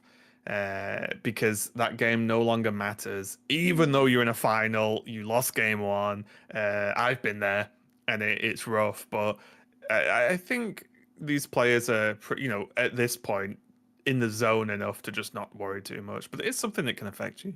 Yeah, it's definitely something that can affect a player. And as you said, that's where like your competitive experience comes in, both like choose what you do, but also like how you're able to go into that game too after a moment like this.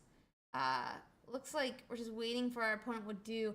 Is it too late if a second Giratina comes down? If we finally find Giratina next?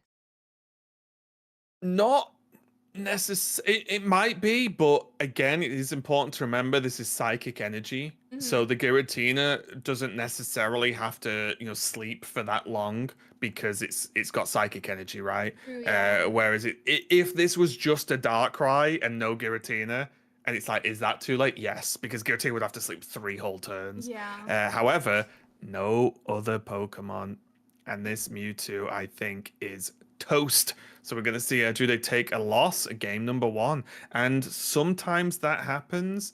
It's not the biggest chance in the world of it happening, right? But it Yeah. can, and it's rough. It's super rough. We'll have to see if Jody can bring this back, get over any type of nerves that game one might have given him, but Mm. uh mega rough not into a second It's Pokemon. one of the differences as well because unlike Darkrai Giratina, this deck only has 3 Pokemon total. It's 2 Yeah. Giratina, 1 Mewtwo, and it might not sound like a big difference, but having one of those other cards be another Pokemon ups your chances of drawing a second Pokemon by a significant margin, right? Oh yeah, for sure. It's I would really worry about not hitting those different Pokemon in this matchup. I mean not a matchup, but just like a deck like this. Hmm. Definitely I get And nerves just thinking about it. And there's nothing wrong with the deck building. I'm not saying it's a deck building issue because if you run 2 Mewtwo's and you start 2 Mewtwo's and Yeah. don't find the Giratina, that sucks, right? Your deck just gets worse. So there's nothing wrong with the deck building. It's just an outcome of like, you can't build a deck that does every single thing in the game well, right? It's not how it works. So it's just one of the pitfalls of this deck specifically. Yeah, and every deck has its weaknesses, its pros, its cons, and it's just one of those in this situation. Definitely sometimes like, man, can I just add like one more Pokemon? Yeah, just like you're saying, it's gonna make the deck Hmm. worse more than likely. Yeah, a lot And of people think like, oh, if you add another Pokemon, it'll just magically appear when you need it and no other time. It's like, only when you it's need not it, how the yeah. game works. Yeah. I wish. Yeah, if you just had a little side deck, you could be like, I could do with a Pokemon. I'll draw from my little side deck over here. Then sure, but yeah. Although it looks like both players maybe not having the best end of the stick here. Bixie now not having a Darkrai hurts because it's Yeah. just missed damage. And again, because Jude's on the Psychic version, their Giratina's going to be ready to go, and this other one's still going to be sleeping. There is going to be a Pokeball though, and if that's a Darkrai, that might be enough. Okay. We do see the Darkrai, but yeah, just as you're saying, there's like Jody has so many pros from running Psychic here. We could potentially attack this turn, and Giratina can't return hit. Uh, I'm not sure how I would. Ooh. I feel like though you do have to just do that like Dark Energy and hope that Jody doesn't have any heals for his Giratina, so you can knock it out with Darkrai.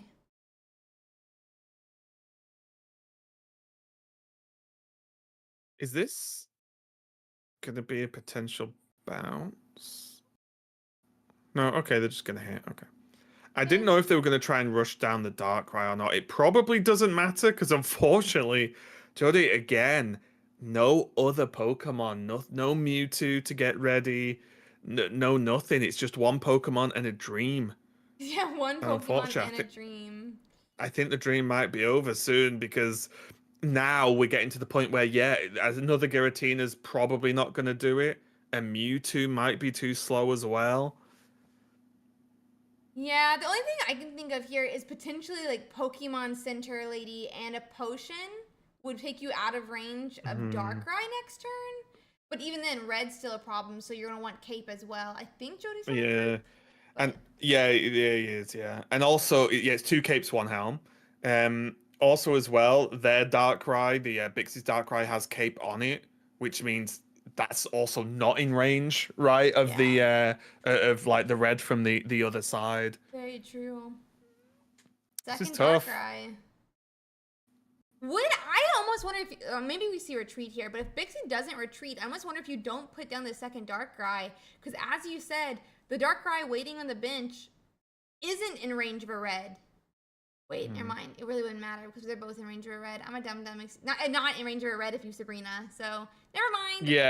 Yeah, you can't Sabrina and Red, so that they would be safe, but it is something to consider with energy splitting, though, right? Mm-hmm. If they Sabrina that Darkrai out, and that happens, you need energy or something to retreat it with, right? So I Yeah. do think though this could still be a bit too tricky.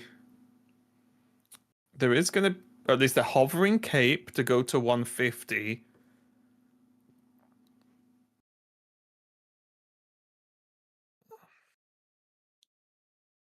One.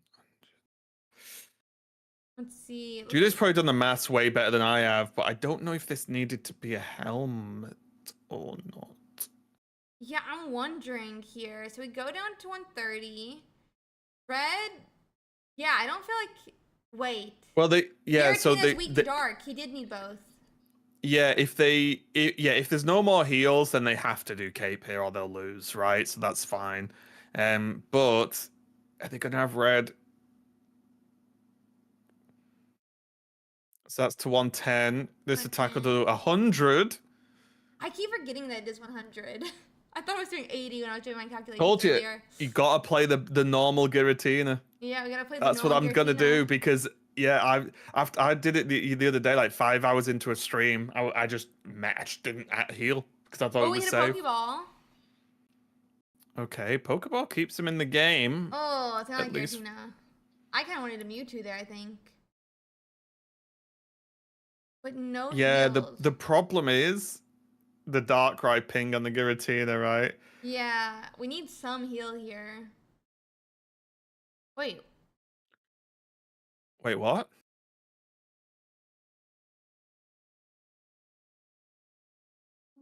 Huh? what? They Why did they Giga concede? won? I don't know. That was odd.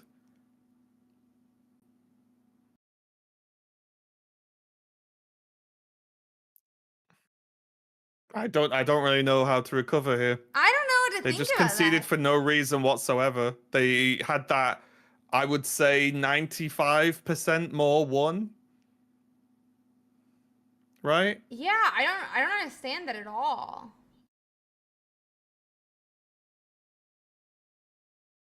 I think maybe there's like some mental game because Jody looks really excited, like he thought this could happen. Like maybe there's like some mental game. The guy doesn't have a leaf. He thinks that that must mean that Jody has potion, but like there's also But they helmet haven't. on your guy. Potion's not But they enough. haven't. Yeah, I don't know what's going on. Very confused. Um, I'm sorry. Yeah, I'm just lost. I guess we're in another game. It is what it it's is. okay. Game 3, let's go. That's a go and check on the VOD kind of scenario. Yeah, Because I we'll don't check get it out what. later, I guess. Yeah. I don't really. The concede made no sense. They conceded when there was just a 10 health Giratina on the board. Yeah, And yeah, anyway, I guess we move on with this last game. It is, I don't know, pass. Only is reacting now to it as we move on, but Yeah. I'm so confused. Anyway, Jody is starting with Mewtwo this turn. Probably not what they wanted. Yeah, well, I think it's this matchup is Giratina up front, Mewtwo in the back.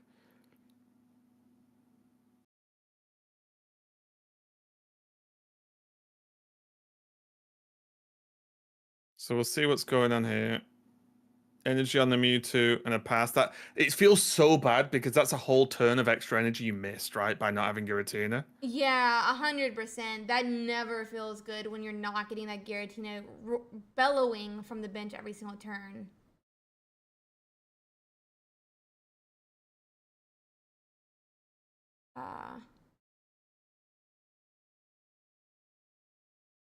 Interesting.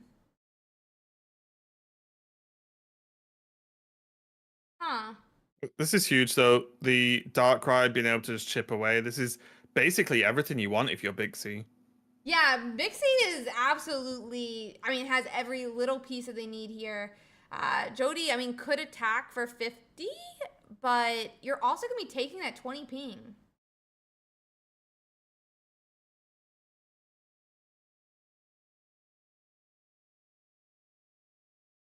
Yeah, this is the worst case scenario here. This Rocky Helmet just being basically a build your own Drudagon to an extent, right? Whilst you just ramp the backline. 100%, yeah. It's like a healthier Drudagon, but you're sacrificing more if you actually knock it out. If it actually gets knocked out, but I don't know. This is tough. They can't attack into the helmet because they're then open to Leaf, right? Into lethal. Like Leaf, the Giratina away, Darkrai go. Let's see. Oh, well, there's Leaf. And I'm not saying that's game, but I don't know what the draw is to save them because this is 1,000,000 damage and there's no Giratina on the back. And even if Giratina's drawn, even with Psychic Base Energy, that is a long time forever to try and survive a Darkrai nuking you down. Yeah, I don't think you are going to. I mean, we can heal Oof. up here, but even with like every heal in the book, I don't think Yeah. you're gonna. That's not it. Not it. Unless Bixie concedes again. I mean, Which then there's I'll always really have questions if there's a concede. It's the same scenario, right? It Wasn't is it the one same Pokemon, scenario. 10 HP? Oh, I can't beat that. Oh man, I still don't understand. I'm gonna load the VOD so fast once this game's over. So I want to know what I've missed. Yeah, Because I feel like I must have missed something. for real. I don't think Bixie is streaming on Twitch. Otherwise, I would. Oh, okay. Well, we just concede. I mean, we were gonna lose, Okay. in my opinion, but Yeah. So that's Bixie taking Bixie the win, takes right? The win. Bixie takes the win. Yeah, congratulations. Congratulations. Interesting. Instantly I see loaded up you the typing VOD. up the Yeah, stream. Let's instantly go. loaded up. I got Ursi's YouTube channel. Got it. Oh, I can hear myself. Yeah, very interesting. Very interesting finals here.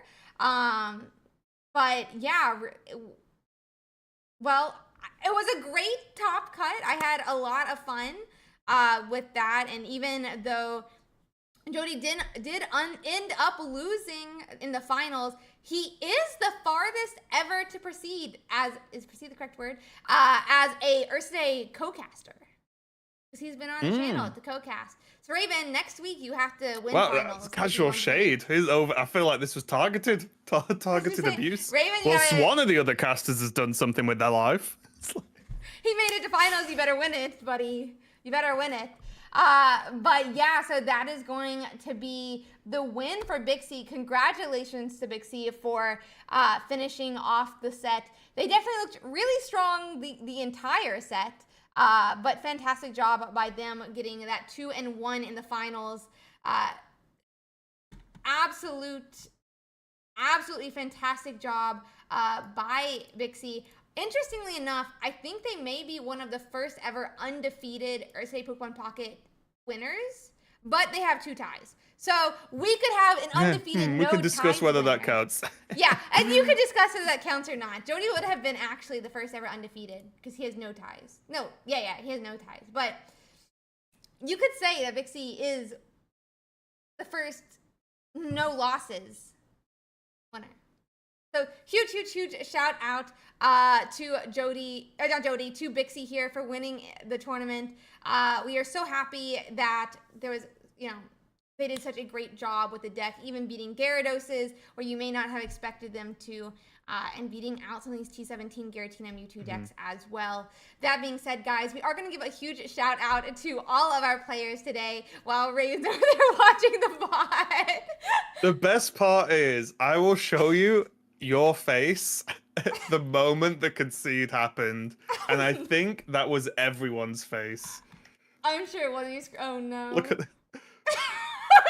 it's just what am I looking at? That's it. Yeah, definitely a what am I looking at moment. But absolutely fantastic job by Jody and Bixie and the entire everyone who played throughout the whole 8 rounds yesterday and our top 64 today. Thank you so much to everyone who is willing to play in the tournament. We are so appreciative to you guys for playing. We wouldn't have games to cast without you. That being said, also a huge shout out to all of our viewers, because obviously we are so excited we get to cast to you.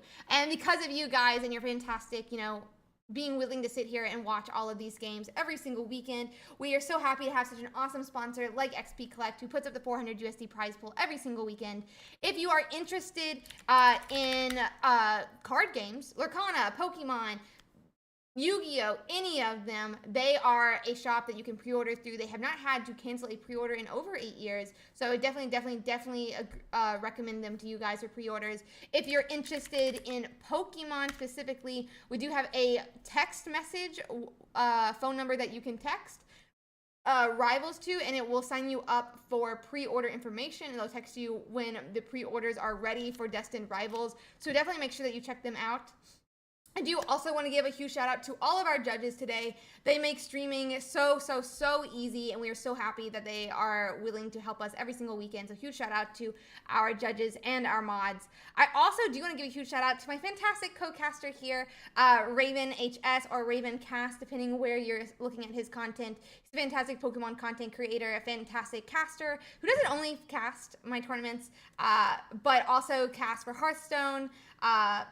What other games have you cast for? I feel like there's others. Believe it or not, I've cast Fortnite before. Fortnite? Which, only the once, but that's definitely a game. What else have I cast? I've cast a few little. Oh, cast Snap, of course, as well. Yeah. Oh, yeah. Done Snap that. Done a few well. others. Raven is a really awesome caster. I'll definitely tell you guys to check him out. He also does run his own tournament, I believe, on Tuesdays. Wednesdays, sorry. Wednesdays, where you can sign up for his tournament as well. It is on Limitless. When it's live, we're on a bit of a break at the moment, just so you know. When it's live again, you'll be able to do it. But he is an awesome TO, caster, and content creator, so make sure to check out all of his type of content. Definitely would recommend it to you guys because he's absolutely fantastic. So make sure you check him out. If you're interested in, is there anything else you would like to say? There you go. No, just thanks a lot for inviting me. As always, it's a lot of fun to cast these tournaments that you put a lot of work into, of course. And it's just cool to talk about Pokemon, right? The game's awesome. I think Ranked has been a cool addition to the game, and hopefully got a lot more people excited about taking the game not like seriously in a too serious way, but putting some effort into it. I think the matchmaking in Ranked is cool as well, just being able to get like players who are as caring about the game as you are as the equal skill. But yeah, cool tournament.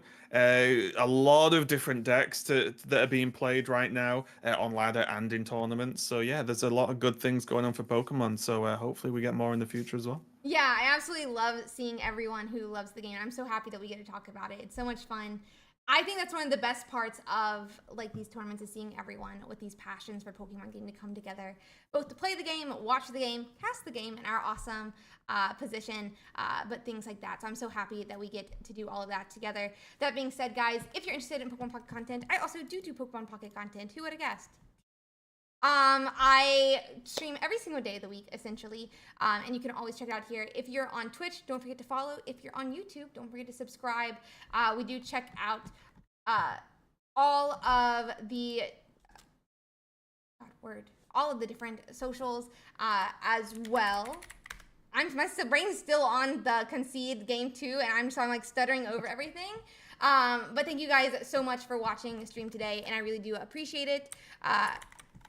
With that being said, we're going to raid Jody since he did make it to the finals. I don't believe Bixie streams on Twitch. So we're going to raid Jody here. Guys, thank you so much for watching. Once again, if you're interested in any type of card games, definitely say check out our sponsor XP Collect. They do such a fantastic job helping us every single week. They've really gone out on a limb for us, and so we're so happy that they are our sponsor. So please, please, please check them out. If you're interested in other type of Pokemon Pocket content or other Pokemon content, because he's played Pokemon card game, VGC, he's a master in VGC as well, and things like that, check out Raven, and I will see you guys in the future. Bye bye. And now I'm gonna wave for 90 seconds. This goes on forever, so bye bye. Me and my Snorlax onesie. Do do do do do do do do do do do do. Oh my god, this is gonna be so long till I start waving. Hi YouTube, it's just